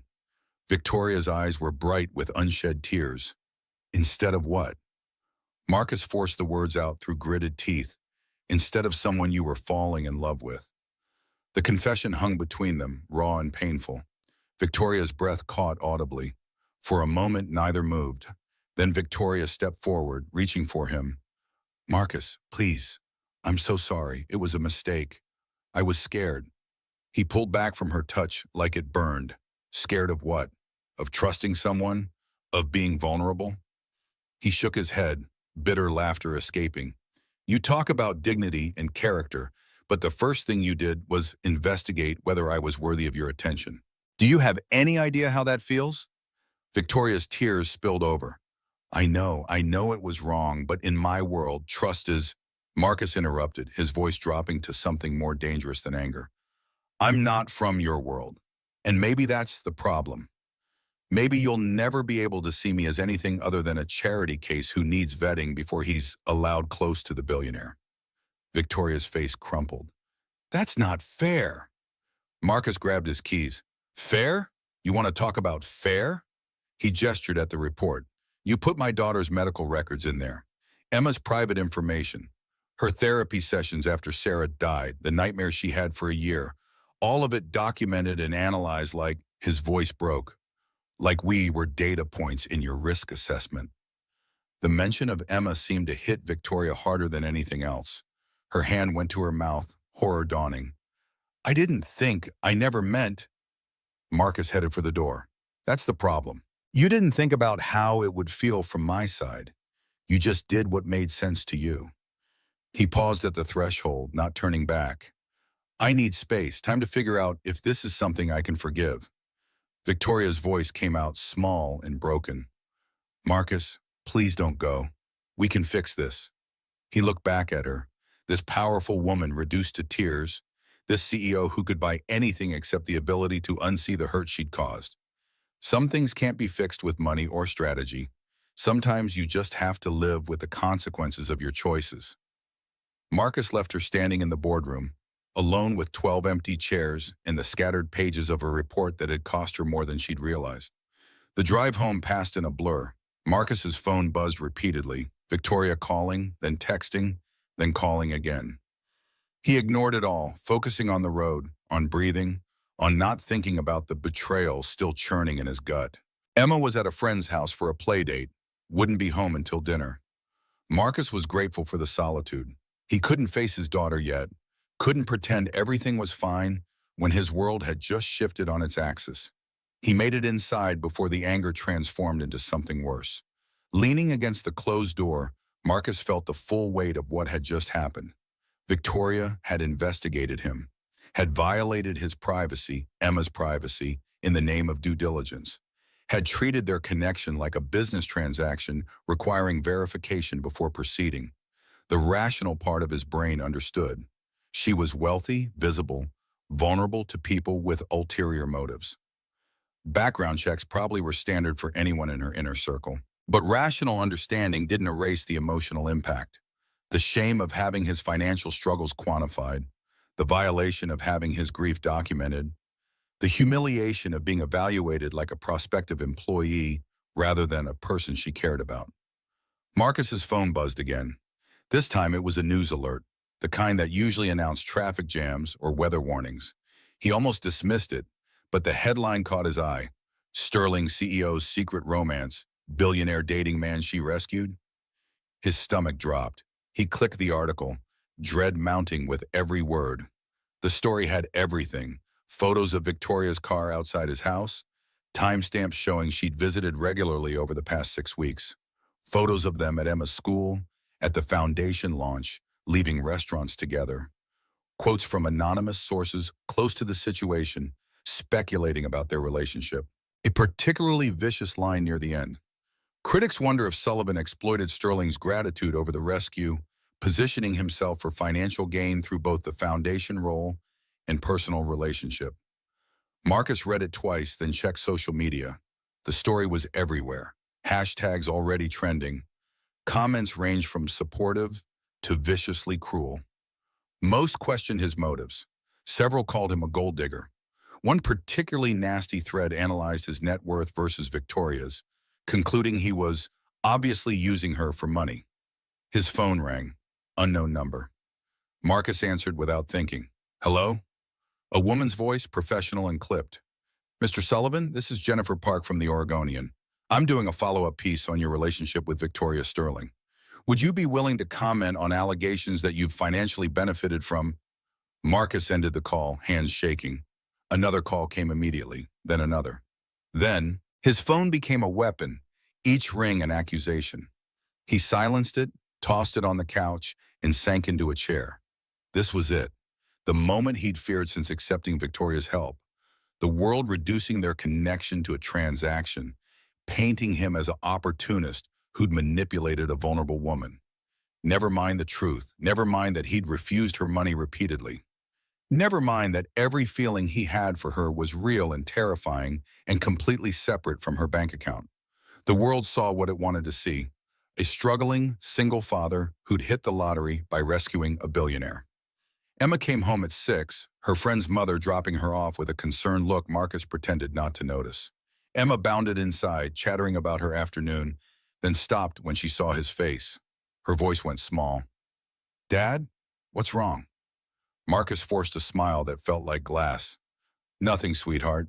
Just a long day. The lie tasted bitter, but Emma was 7. She didn't need to carry this weight, except Emma wasn't buying it. She climbed onto the couch beside him, her expression unnaturally serious. Is it about Miss Victoria? Marcus's careful composure cracked slightly. Why would you think that? Emma pulled out her iPad, a gift from Victoria that Marcus had initially refused before relenting, and showed him her screen. She'd been looking at kid-friendly news sites for a school project, and there, amid stories about science fairs and soccer championships, was a sanitized version of the story tearing through adult media. Local CEO and her hero, a modern fairy tale. Marcus felt sick. Even the children's news sites were covering this, which meant Emma's classmates would see it, which meant questions, speculation, the kind of social nightmare that followed kids for years. Emma's voice trembled. Are people saying bad things about you? Marcus pulled her close, heartbreaking. Some people are confused about why Miss Victoria and I are friends. They don't understand. Emma burrowed into his side. But you saved her, and then you became friends. That's good, right? The simplicity of her understanding made Marcus want to weep. It's good, baby. But sometimes adults make things complicated. They sat like that for a long time, Marcus holding his daughter while his phone continued its silent assault of calls and messages he wouldn't answer. Eventually, Emma dozed off, exhausted by the day's excitement. Marcus carried her to bed, tucked her in, kissed her forehead. She stirred slightly, murmured, "Love you, Dad." Marcus's throat closed. "Love you too, kiddo. So much." Back in the living room, Marcus finally checked his phone. 43 missed calls, 67 texts, most from numbers he didn't recognize, journalists, he assumed. Several from Victoria, each more desperate than the last. "Marcus, please call me. We need to talk about the article." "I'm handling this. My PR team is drafting a statement. Please don't shut me out. I know you are angry, but we can get through this." "I love you. I should have said it before. I'm sorry I didn't." That last message hit like a punch to the sternum. "I love you." 3 words he'd been avoiding thinking about, let alone saying. 3 words that changed everything and complicated everything and made this disaster so much worse. Because he loved her too. Somewhere between arguing in her penthouse and cooking dinner together and watching her teach Emma about compound interest, he'd fallen for Victoria Sterling. Fallen despite his better judgment, despite the grief that still lived in his bones, despite knowing they came from different worlds that probably couldn't coexist. And now that love was weaponized, turned into fodder for strangers to dissect and dismiss. Their private connection made public spectacle. His feelings transformed into evidence of opportunism. Marcus typed and deleted a dozen responses before settling on, "I need space, please respect that." Victoria's reply came instantly. "Okay, but Marcus, this changes nothing about how I feel. When you're ready to talk, I'm here." He didn't respond. Instead, he opened his laptop and began researching what happened when private citizens became public targets. The results weren't encouraging. Once the internet decided you were a villain, redemption became nearly impossible. The narrative would follow him forever, attached to every job application, every background check, every attempt to build a life beyond this moment. The foundation work would become impossible. No one would take him seriously with this scandal hanging over his head. Donors would withdraw. Families needing help would doubt his motives. The entire operation Victoria had built around his credibility would crumble, which meant he needed to leave, walk away cleanly, publicly, before he dragged the foundation down with him. Let Victoria find someone else to run it, someone without tabloid baggage. Protect what mattered most, Emma's future, the foundation's mission, by removing himself from the equation. The decision crystallized with brutal clarity. Marcus pulled out his phone and drafted an email to Andrea, carbon copying Victoria. "Effective immediately, I'm resigning from the Sullivan Foundation. Please begin the search for my replacement. I'll coordinate transition over the next 2 weeks." His finger hovered over send. This was the right choice, the only choice that protected everyone involved. So why did it feel like cutting out his own heart? Marcus pressed send before he could change his mind. Victoria's call came within 60 seconds. He let it ring through to voicemail. Her message was tearful, pleading, "Marcus, don't do this. Please. We can fight this together. Don't let them win. Don't let me lose you over my mistake." But it wasn't just her mistake anymore. It was the world's verdict, the internet's judgment, the impossible weight of two different realities colliding. Some gaps were too wide to bridge. Marcus silenced his phone completely and went to bed, though sleep seemed as impossible as forgiveness. The next morning, Emma's school called. Marcus answered with dread already forming in his chest. The principal's voice was carefully neutral. "Mr. Sullivan, there's been an incident. Can you come in?" Marcus arrived at the school 20 minutes later to find Emma sitting in the principal's office, tear-streaked face hidden behind crossed arms. The principal, Ms. Rodriguez, gestured Marcus to a chair, her expression sympathetic but firm. Ms. Rodriguez's voice was gentle.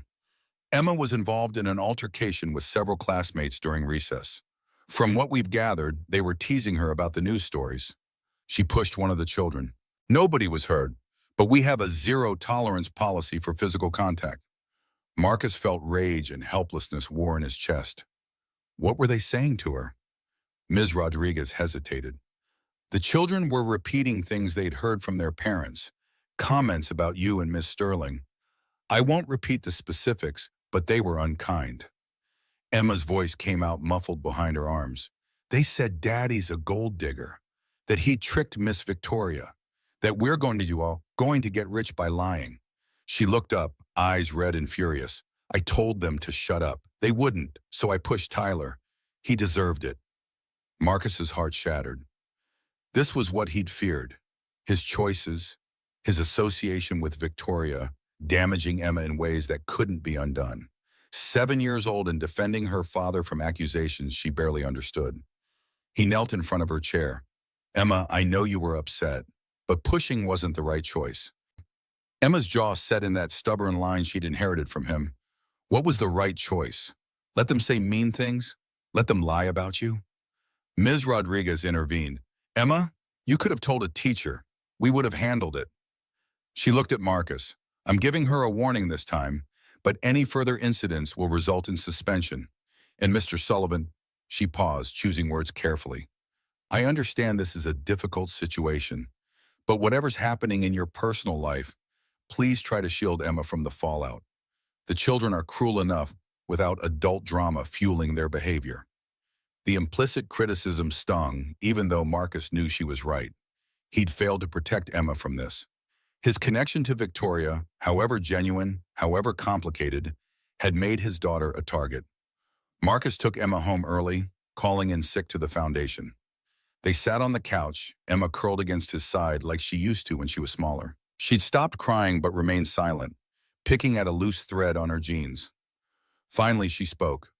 Are you and Miss Victoria going to stop being friends? Marcus chose honesty over comfort. I don't know, sweetheart. Grown-up friendships are complicated sometimes. Emma's voice was small. Is it because of me? Because I pushed Tyler? Marcus turned her face toward his. No, absolutely not. This has nothing to do with you. Emma's eyes, so much like Sarah's, searched his face. But people are saying mean things. If you stop seeing Miss Victoria, will they stop? The question revealed Emma's 7-year-old logic. Eliminate the problem's source. Eliminate the problem. And maybe she was right. Maybe walking away from Victoria would eventually end the speculation. Let the story die from lack of fuel. Maybe protecting Emma required sacrificing whatever fragile thing he and Victoria had been building. Marcus's phone buzzed. Text from an unknown number. Mr. Sullivan, this is Catherine Sterling, Victoria's stepmother. I'd like to speak with you. It's important. Can we meet? Marcus stared at the message, unease prickling his spine. He'd heard Victoria mention her stepmother exactly twice, both times with barely concealed distaste. Why would Catherine Sterling want to meet? Against his better judgment, Marcus replied, when and where? Catherine's response came immediately. Today, 3 p.m. Heathman Hotel lobby. I'll be at the corner table. Marcus made arrangements for Emma to stay with a neighbor, then drove downtown with growing apprehension. The Heathman Hotel screamed old money and established power. Marcus felt acutely aware of his worn jeans and flannel shirt as he entered the opulent lobby. Catherine Sterling sat exactly where she'd promised, perfectly coiffed silver hair and jewelry that probably cost more than Marcus's entire wardrobe. She was in her late 50s, but looked 40, the kind of age-defying appearance that required dedicated wealth. Her smile was pleasant and sharp simultaneously, like a well-maintained knife. She gestured to the seat across from her. Mr. Sullivan, thank you for meeting me. Marcus sat warily. What's this about? Catherine didn't waste time on pleasantries. You're destroying my stepdaughter's reputation. I'm here to offer you a way out that benefits everyone involved. Marcus felt his jaw tighten. I'm not destroying anything. I didn't ask for media attention. Catherine's expression suggested she'd expected this response. Intention is irrelevant. Impact is what matters. Victoria's stock price has dropped 8% since this story broke. Board members are questioning her judgment. Major partnerships are stalling, pending clarification of the situation. She leaned forward slightly. You may not have sought this attention, but you're profiting from it regardless. The foundation role, the salary, access to Victoria's resources. From where I sit, you've done quite well for yourself. Marcus's hands curled into fists beneath the table. I earned that position. The foundation work is real. Catherine waved dismissively. I'm sure you believe that, but the optics are terrible. A struggling single father rescued by a billionaire, then immediately hired into a lucrative position at her company? The narrative writes itself. She pulled an envelope from her designer handbag, which is why I'm making you an offer. Marcus didn't reach for the envelope. Not interested. Catherine continued as if he hadn't spoken. $2 million transferred to an account of your choosing. Additionally, a vice president of engineering position at Sterling's Seattle office. Salary of $160,000 annually, full benefits, relocation assistance. You and Emma move to Seattle, start fresh, away from the scrutiny. She paused. All you have to do is end your relationship with Victoria, publicly, cleanly, with a statement explaining you're pursuing other opportunities. The offer hung between them, simultaneously insulting and tempting. $2 million, enough to give Emma everything she deserved. College fund fully loaded, a house they actually owned, financial security for life, and a real job that wouldn't be tainted by scandal, wouldn't require constant defense of his motives. All he had to do was walk away from Victoria. Admit defeat. Let money solve the problem it had created. Marcus met Catherine's eyes. You're trying to buy me off.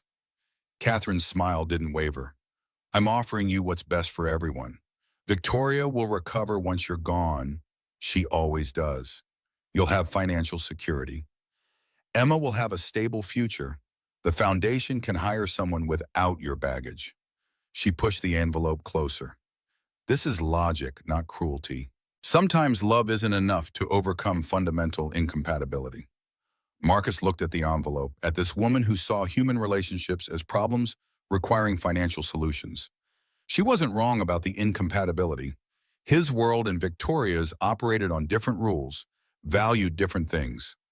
The past week had proven that bridging the gap might be impossible, but the offer still felt like betrayal. Not just of Victoria, but of himself. The man who'd refused Victoria's initial money, the man who'd insisted on dignity over charity, the man who'd built his entire sense of self on doing what was right rather than what was profitable. Marcus pushed the envelope back. No. Catherine's pleasant expression faltered. Mr. Sullivan, be reasonable. This scandal will follow you forever. Every job application, every relationship, every interaction will be colored by that time you dated a billionaire. You're ensuring Emma grows up as the gold digger's daughter. Is your pride really worth that? The words hit harder than Marcus expected because they articulated his deepest fear. But underneath the fear was something stronger. The memory of Victoria's vulnerability when she'd shared her past. The genuine connection they'd built cooking dinner and teaching Emma. The way she looked at him like he was valuable beyond his utility. Marcus stood. My pride isn't for sale. Neither is my integrity. He turned toward the exit, then looked back. And Catherine? Victoria deserves better than a stepmother who thinks love is a liability to be managed. He walked out before she could respond, heart pounding with adrenaline and something that might have been clarity. He'd been offered an escape, a clean exit with financial security guaranteed, and he'd refused it because Victoria was worth fighting for, because whatever they had deserved a chance to survive, because running away to protect yourself wasn't actually protection. It was just cowardice in disguise. Marcus drove home with purpose crystallizing. He needed to talk to Victoria, needed to figure out if forgiveness was possible, needed to stop letting fear make his decisions. But when he arrived home, Emma was crying on the front steps. The neighbor who'd been watching her standing nearby with a helpless expression. Marcus's stomach dropped as he ran toward them. Emma threw herself at him. Dad, my tablet! Someone sent me messages. Marcus pulled out her tablet with shaking hands. The screen showed a dozen cruel messages from classmates, screenshots of the news stories, memes mocking Marcus and Victoria. Childish cruelty amplified by internet access, the next generation already weaponizing social media. The neighbor, Mrs. Chen, looked apologetic. I'm sorry, she was playing an educational game. I didn't realize she could receive messages. Marcus assured her it wasn't her fault, thanked her, and carried Emma inside. He sat her on the couch and went through the messages systematically, screenshotting everything before blocking the senders. Most were students from her class. A few were from older kids at the school. All were variations on the same theme. Emma's dad was using Victoria for money. Emma's voice came out thick with tears. Dad, are you using Miss Victoria? Marcus felt something inside him crack and bleed. No, sweetheart, I'm not. Emma hiccuped. Then why do people keep saying it? How did you explain adult cynicism to a 7-year-old?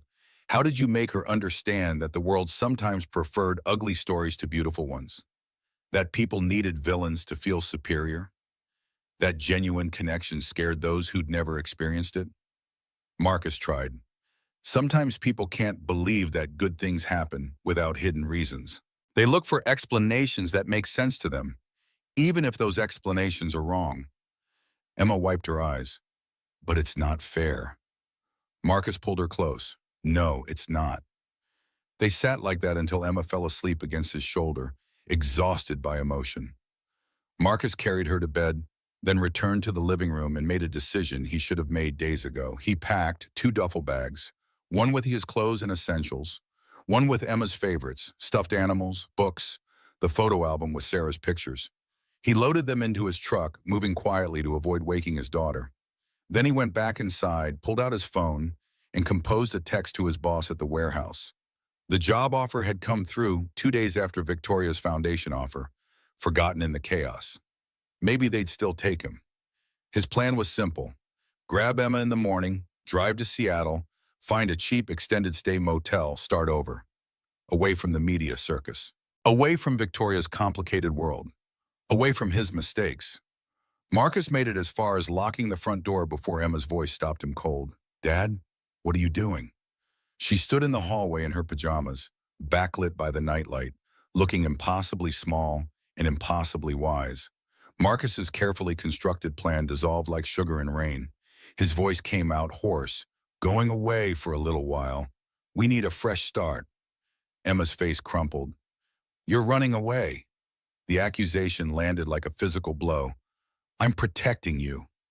Emma shook her head, tears starting again. You're giving up. Just like... She stopped, swallowed hard. Just like you gave up on Mom. Marcus felt the world tilt. What? Emma, no, Mom died. That wasn't... Emma's voice rose, fury and hurt mixing. You gave up. When she got sick, you stopped fighting. You just let her go. The words came faster, years of observation tumbling out. You worked all the time so you didn't have to be there. You weren't holding her hand when she died. You were in the hallway crying. The words eviscerated him because they contained truth he'd been avoiding. He had pulled away during Sarah's final weeks, not consciously, not deliberately, but he'd buried himself in work and logistics because watching her die was unbearable. He'd been in the hallway sobbing silently when Sarah had taken her last breath. Emma had been there instead, 7 years old and holding her mother's hand because her father couldn't bear the weight. Marcus dropped to his knees, all strength leaving. Emma, I'm so sorry. Emma walked toward him, still crying but with purpose in her small frame. Mommy told me something. Before she died, she made me promise not to tell you until you needed to hear it.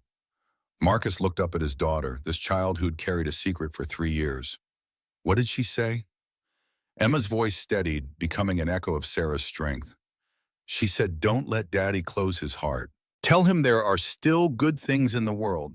Tell him it's okay to love again. Tell him I want him to be happy. Fresh tears spilled down Emma's cheeks. Miss Victoria is a good thing, Dad. And you're running away because you're scared. But Mommy didn't want you to be scared. She wanted you to be happy. The words broke something in Marcus, some dam he'd built to hold back 3 years of grief and guilt and fear.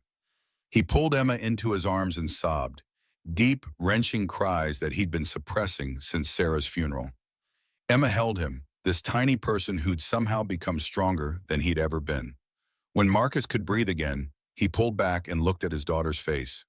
Sarah's eyes, Sarah's determination, Sarah's capacity for love even in the face of loss. His voice came out raw. You're right, I'm sorry. I'm so sorry for running, for giving up, for... He couldn't finish, but Emma understood. She wiped her eyes. So we're not leaving? Marcus shook his head. No, we're staying, and I'm going to fix this. He smoothed her hair back. Go back to bed, sweetheart. I have a call to make. My. Emma hugged him once more, fierce and tight, then padded back to her room. Marcus heard her door close softly. He pulled out his phone with shaking hands and dialed Victoria's number. It rang 4 times before her sleepy voice answered. Marcus? The sound of her saying his name nearly undid him again. I'm sorry for shutting you out, for running, for... He took a breath. Can I come over? We need to talk. Victoria's voice sharpened, became fully alert. Yes, now, please. Marcus texted Mrs. Chen, asked if Emma could sleep there for a few hours. She agreed immediately. Sweet woman, probably watching the drama unfold and wanting to help. Marcus transferred his sleeping daughter into the neighbor's care, then drove across the city as dawn began breaking over the eastern hills. Victoria met him in the elevator, barefoot and beautiful in sweatpants and a t-shirt. His shirt, Marcus realized, the one she'd worn that first morning. Her face was makeup-free, eyes red from crying or lack of sleep, or both. She looked more real than he'd ever seen her. They stood facing each other in her pristine living room, the city waking behind the floor-to-ceiling windows. Neither seemed to know how to start. Finally, Victoria spoke. I hired someone to destroy the PI report. Every copy, and I fired the investigator. Not that it matters now, but... Her voice broke slightly. I violated your trust. I reduced you to data. I can't take that back, but I need you to know I understand why you left. Marcus stepped closer. I didn't leave. I tried to, but he smiled despite everything. My daughter is wiser than I am. She told me something tonight, something Sarah said before she died. Victoria waited, barely breathing. Marcus continued. Sarah told Emma to tell me, when I needed to hear it, that I should stop closing my heart, that there are still good things in the world, that she wanted me to be happy. He closed the remaining distance between them. You're a good thing, Victoria. Maybe the best thing that's happened to me since Sarah. And I've been too scared to admit it, too guilty, too worried that loving someone new meant forgetting someone I lost. Victoria's tears flowed freely now. Marcus, he cut her off gently. Let me finish. You made a mistake. You investigated me because trust is hard for you. I get that now. It doesn't erase the hurt, but I understand it. He cupped her face in his hands. And I made mistakes too. I shut you out instead of talking. I let fear control me.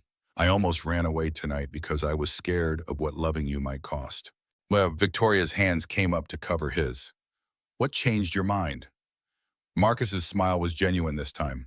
A 7-year-old girl who's braver than both of us, who reminded me that love is worth fighting for, that running away doesn't protect anyone. It just ensures everyone loses. Victoria's voice came out barely above a whisper. I love you. I should have said it before the investigation, before everything exploded. But I was scared too, scared you'd think I was trying to buy your feelings, scared you didn't feel the same way. Marcus leaned in until their foreheads touched. I love you too. I've been falling for you since you stood in my kitchen wearing my shirt, refusing to leave until you'd made your point. He pulled back slightly. But Victoria, if we do this, we do it honestly. No more investigations. No more secrets. We talk, we fight, we figure it out together. Because I can't survive another betrayal. Victoria nodded emphatically. No more secrets, I swear. Complete transparency. She paused. Even when it's scary? Marcus kissed her forehead, especially when it's scary. They stood like that as sunrise painted the room gold.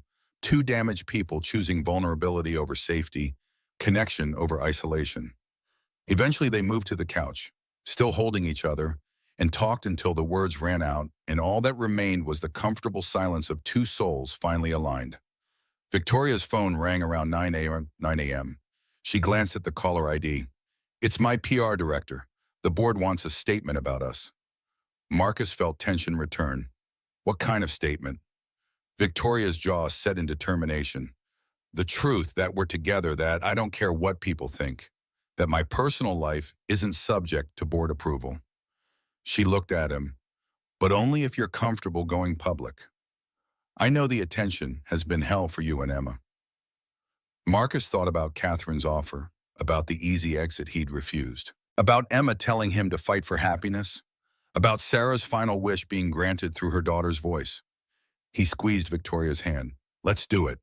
Together. Victoria called her PR director back. Schedule a press conference today if possible. I'm making a statement. The press conference happened at 2 p.m. in the Sterling Dynamics main auditorium. Every major outlet showed up, cameras ready, journalists primed for corporate damage control. Marcus stood backstage with Emma. Mrs. Chen had brought her over, sensing this was important, and tried to calm his racing heart. Victoria appeared beside them, polished and powerful in her CEO suit, but her hand found his immediately. Ready? Marcus looked down at Emma, who nodded encouragingly. He looked at Victoria, who'd become his future somehow. He looked at himself reflected in the makeup mirror, a regular guy in borrowed confidence, about to face judgment alongside a woman worth $800 million. He met Victoria's eyes. Ready. They walked out together, fingers interlaced. The camera flashes were blinding. Victoria approached the podium, Marcus beside her, Emma standing slightly behind. The questions started immediately, a cacophony of accusation disguised as inquiry. Victoria raised one hand and silence fell. Thank you all for coming. I have a brief statement, after which I'll take questions. She glanced at Marcus once, drew strength from his presence, then faced the cameras directly. Over the past 2 weeks, there's been significant speculation about my relationship with Marcus Sullivan. I'm here today to clarify some things. She paused, gathering herself. Marcus saved my life during an accident. That part you know. What you don't know is that he refused every attempt I made to thank him financially. He pushed my money back across the table and told me generosity isn't about debt or transactions. It's about doing what's right because someone needs help. Her voice grew stronger. That interaction changed me, reminded me why I started my company. Not to accumulate wealth, but to help people who'd been where I'd been, lost, forgotten, dismissed as disposable. Victoria's gaze swept the audience. So yes, I hired Marcus to run the Sullivan Foundation. Not because I was grateful, but because he was the most qualified person I knew. Someone who understood struggle, who had credibility with the communities we serve, who wouldn't let bureaucracy or ego interfere with actually helping people. She paused. And yes, over the past 2 months, I've fallen in love with him. Not because he saved me from a burning car, because he saved me from a lonely life where money was the only measure of worth. The room erupted with questions. Victoria ignored them, turned to Marcus instead. Her voice dropped, became intimate despite the microphones. I made mistakes. I investigated you instead of trusting you. I overstepped boundaries with Emma. I reduced your life to risk assessment because I was scared of being vulnerable. She reached into her jacket pocket, pulled out a small jewelry box. But you taught me something essential. You taught me that character matters more than comfort. That dignity isn't negotiable. That real connection requires risking real hurt. Victoria opened the box, revealing a simple ring, no diamonds, no ostentation, just elegant platinum. Then, in front of 300 people and a dozen cameras, she lowered herself to one knee. Marcus's breath stopped. She couldn't be. Victoria's voice was clear and steady. Marcus Sullivan, you make me believe in humanity again. You make me want to be better than my worst instincts. You make me feel like the scared kid I used to be might deserve love after all. Her eyes shimmered with tears that refused to fall. So I'm asking you, in front of all these witnesses, because I want the world to know I choose you. Will you marry me? The auditorium fell completely silent. Every camera focused on Marcus's face, capturing his shock and joy and terror in equal measure. Somewhere behind him, Emma whispered, "Say yes, Dad." Marcus looked at Victoria, this impossible woman kneeling before him, offering herself completely, risking public humiliation if he refused. He thought about Sarah's final words, about Emma's bravery, about the man he wanted to be rather than the man fear had made him. He pulled Victoria to her feet, took the ring from the box, slid it onto his own finger because traditional roles were overrated anyway. Then he pulled her close and kissed her, deep and thorough and completely inappropriate for a corporate press conference. The cameras went wild. Questions exploded. But Marcus heard only Victoria's soft laugh against his lips, felt only her hands gripping his shirt like she'd never let go, knew only that he'd just said yes to the scariest and best decision of his life. When they finally broke apart, Victoria's CEO composure was shattered, replaced by genuine joy. She turned to the press. I believe that answers your questions. We're together. We're getting married. And the foundation will continue its work because the mission matters more than tabloid speculation. She looked at Marcus. Anything to add? Marcus stepped to the microphone, aware of Emma beaming behind them, aware of history being written in real time. Yeah, one thing. He faced the cameras directly. You can question my motives. You can speculate about my financial situation. You can reduce our relationship to transactions and cynicism, but you can't change the truth. He found Victoria's hand again. Love isn't about what you can buy or what you can get. It's about choosing someone every day, even when it's hard, especially when it's hard. He paused. And I choose her every single time. The questions resumed, but Victoria gestured to her PR director that they were done. She led Marcus and Emma off stage, away from the chaos, into a quiet hallway where reality could catch up with them. Emma launched herself at both of them. You're getting married. I'm going to have a mom. Then more quietly, glancing at Marcus. Is that okay? To call her mom? Victoria knelt down eye to eye with Emma. Only if you want to. No pressure. We can figure out what feels right as we go. Emma considered this seriously, then nodded. I think maybe later, when I'm ready, but I like knowing I can. Victoria pulled Emma into a hug, and Marcus watched his daughter and his future wife holding each other and felt something unlock in his chest. 3 years of grief didn't disappear. Sarah's memory didn't fade, but room appeared for new love alongside the old, space for joy that didn't erase past pain. They left through a back exit, avoiding the press still gathered out front. Victoria's driver took them to Marcus's house, humble and small and home. They ordered pizza, let Emma pick the movie, spent the evening like a normal family rather than tabloid subjects. And when Emma finally fell asleep between them on the couch, full of pepperoni and happiness, Marcus and Victoria looked at each other over her sleeping form and smiled. 2 months later, they married in a small chapel with 20 guests who actually mattered. No press, no spectacle, just Emma in a simple white dress, Marcus in a suit he had bought himself, Victoria in an elegant gown that cost less than her usual shoes. Judge Merrick, who'd officiated Sarah's funeral 3 years prior, presided with misty eyes. Emma stood between them during the ceremony, hands held by both, the connection binding all three. When Judge Merrick asked if they took each other, Marcus and Victoria answered in unison, "We do." The kiss was soft and sweet and full of promise. Emma cheered. The small gathering applauded. And Marcus felt Sarah's presence, not as a ghost but as a blessing, her final wish granted through impossible circumstances and everyday miracles. At the reception, held in Victoria's penthouse with catering from Emma's favorite restaurant, Marcus pulled his daughter aside. "You okay with all this?" Emma hugged him tight. "I'm happy, Dad. Really happy. And I think Mom is too." Marcus kissed the top of her head, throat tight with emotion.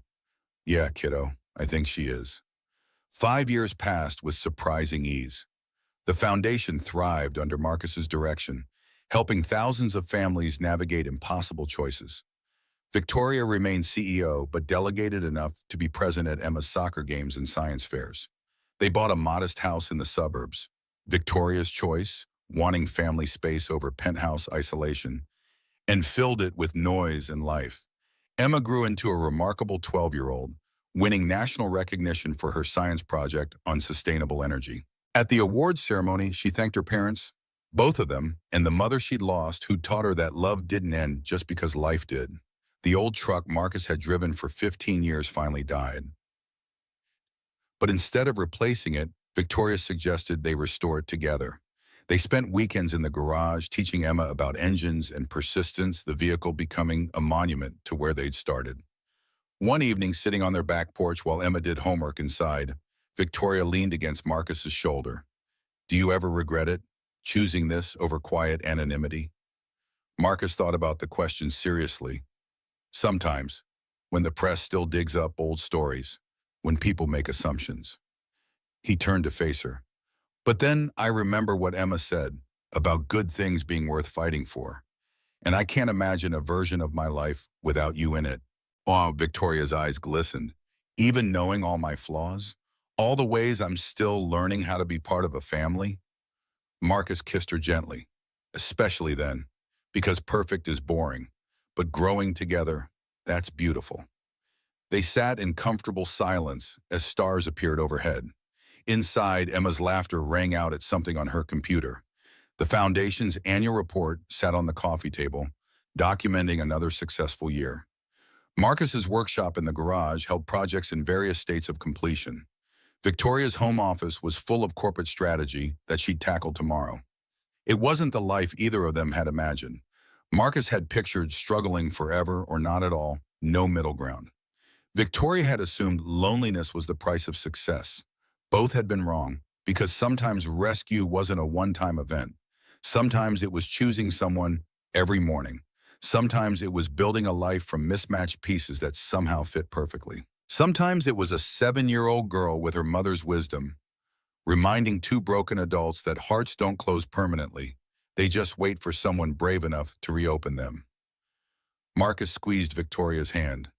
"Thank you." She looked at him quizzically. For what? His smile was pure contentment. For wearing my shirt that first morning. For refusing to leave.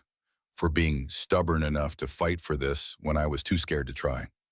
Victoria laughed, that warm sound that still surprised him with its genuineness. Thank you for pulling me from a burning car, and for showing me that dignity matters more than dollars, and for giving me a family when I'd forgotten what family meant. Emma called from inside. Are you guys being sappy again? Because dinner's ready and it's getting cold. They stood together, hands clasped, and walked back into their home, their real home, built on honesty and hard-won trust in the kind of love that survived investigation reports and media storms and all the ways the world tried to prove it couldn't exist. 2 months later, they married in a small chapel with 20 guests who actually mattered. Emma stood between them during the ceremony, hands held by both, the connection binding all three. When Judge Merrick asked if they took each other, Marcus and Victoria answered in unison, "We do." The kiss was soft and sweet and full of promise. Emma cheered. The small gathering applauded. Marcus felt Sarah's presence, not as a ghost, but as a blessing. Her final wish granted through impossible circumstances and everyday miracles. At the reception, Marcus pulled his daughter aside. You okay with all this? Emma hugged him tight. I'm happy, Dad. Really happy. And I think Mom is too. Marcus kissed the top of her head. Yeah, kiddo, I think she is. Yeah. 5 years slipped by with surprising ease. The foundation thrived, helping thousands of families navigate impossible choices. Victoria remained CEO, but carved out time for Emma's soccer games and science fairs. They bought a modest house in the suburbs, Victoria's choice, wanting family space over penthouse isolation. Emma grew into a remarkable 12-year-old. At a National Science Awards ceremony, she thanked both her parents and the mother she'd lost, who taught her that love didn't end just because life did. One Saturday evening, they sat together on their back porch. Emma was inside doing homework.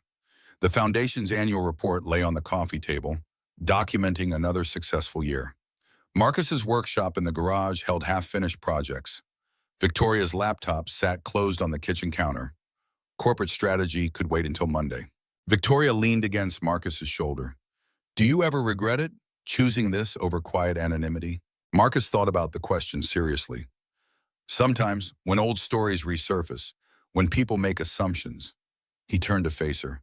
But then I remember what Emma said, that good things are worth fighting for, and I can't imagine life without you in it. Victoria's eyes glistened. Even knowing all my flaws, all the ways I'm still learning, Marcus kissed her gently, especially then. Perfect is boring. Growing together, that's beautiful. Emma's voice called from inside, dinner's ready, and it's getting cold. They stood, hands clasped, and walked back into their home. Messy and complicated, and absolutely worth every difficult moment. The old truck Marcus had restored sat in the garage, a monument to where they'd started. The shirt Victoria had borrowed that first morning hung in their closet, never worn again, but never forgotten. Some things couldn't be bought. Some connections transcended circumstance, and some rescues were mutual. Each person saving the other from the prisons they'd built from past pain. Marcus squeezed Victoria's hand as they reached the door. Every day he chose this, chose her, chose the life they'd fought to create. Every single time,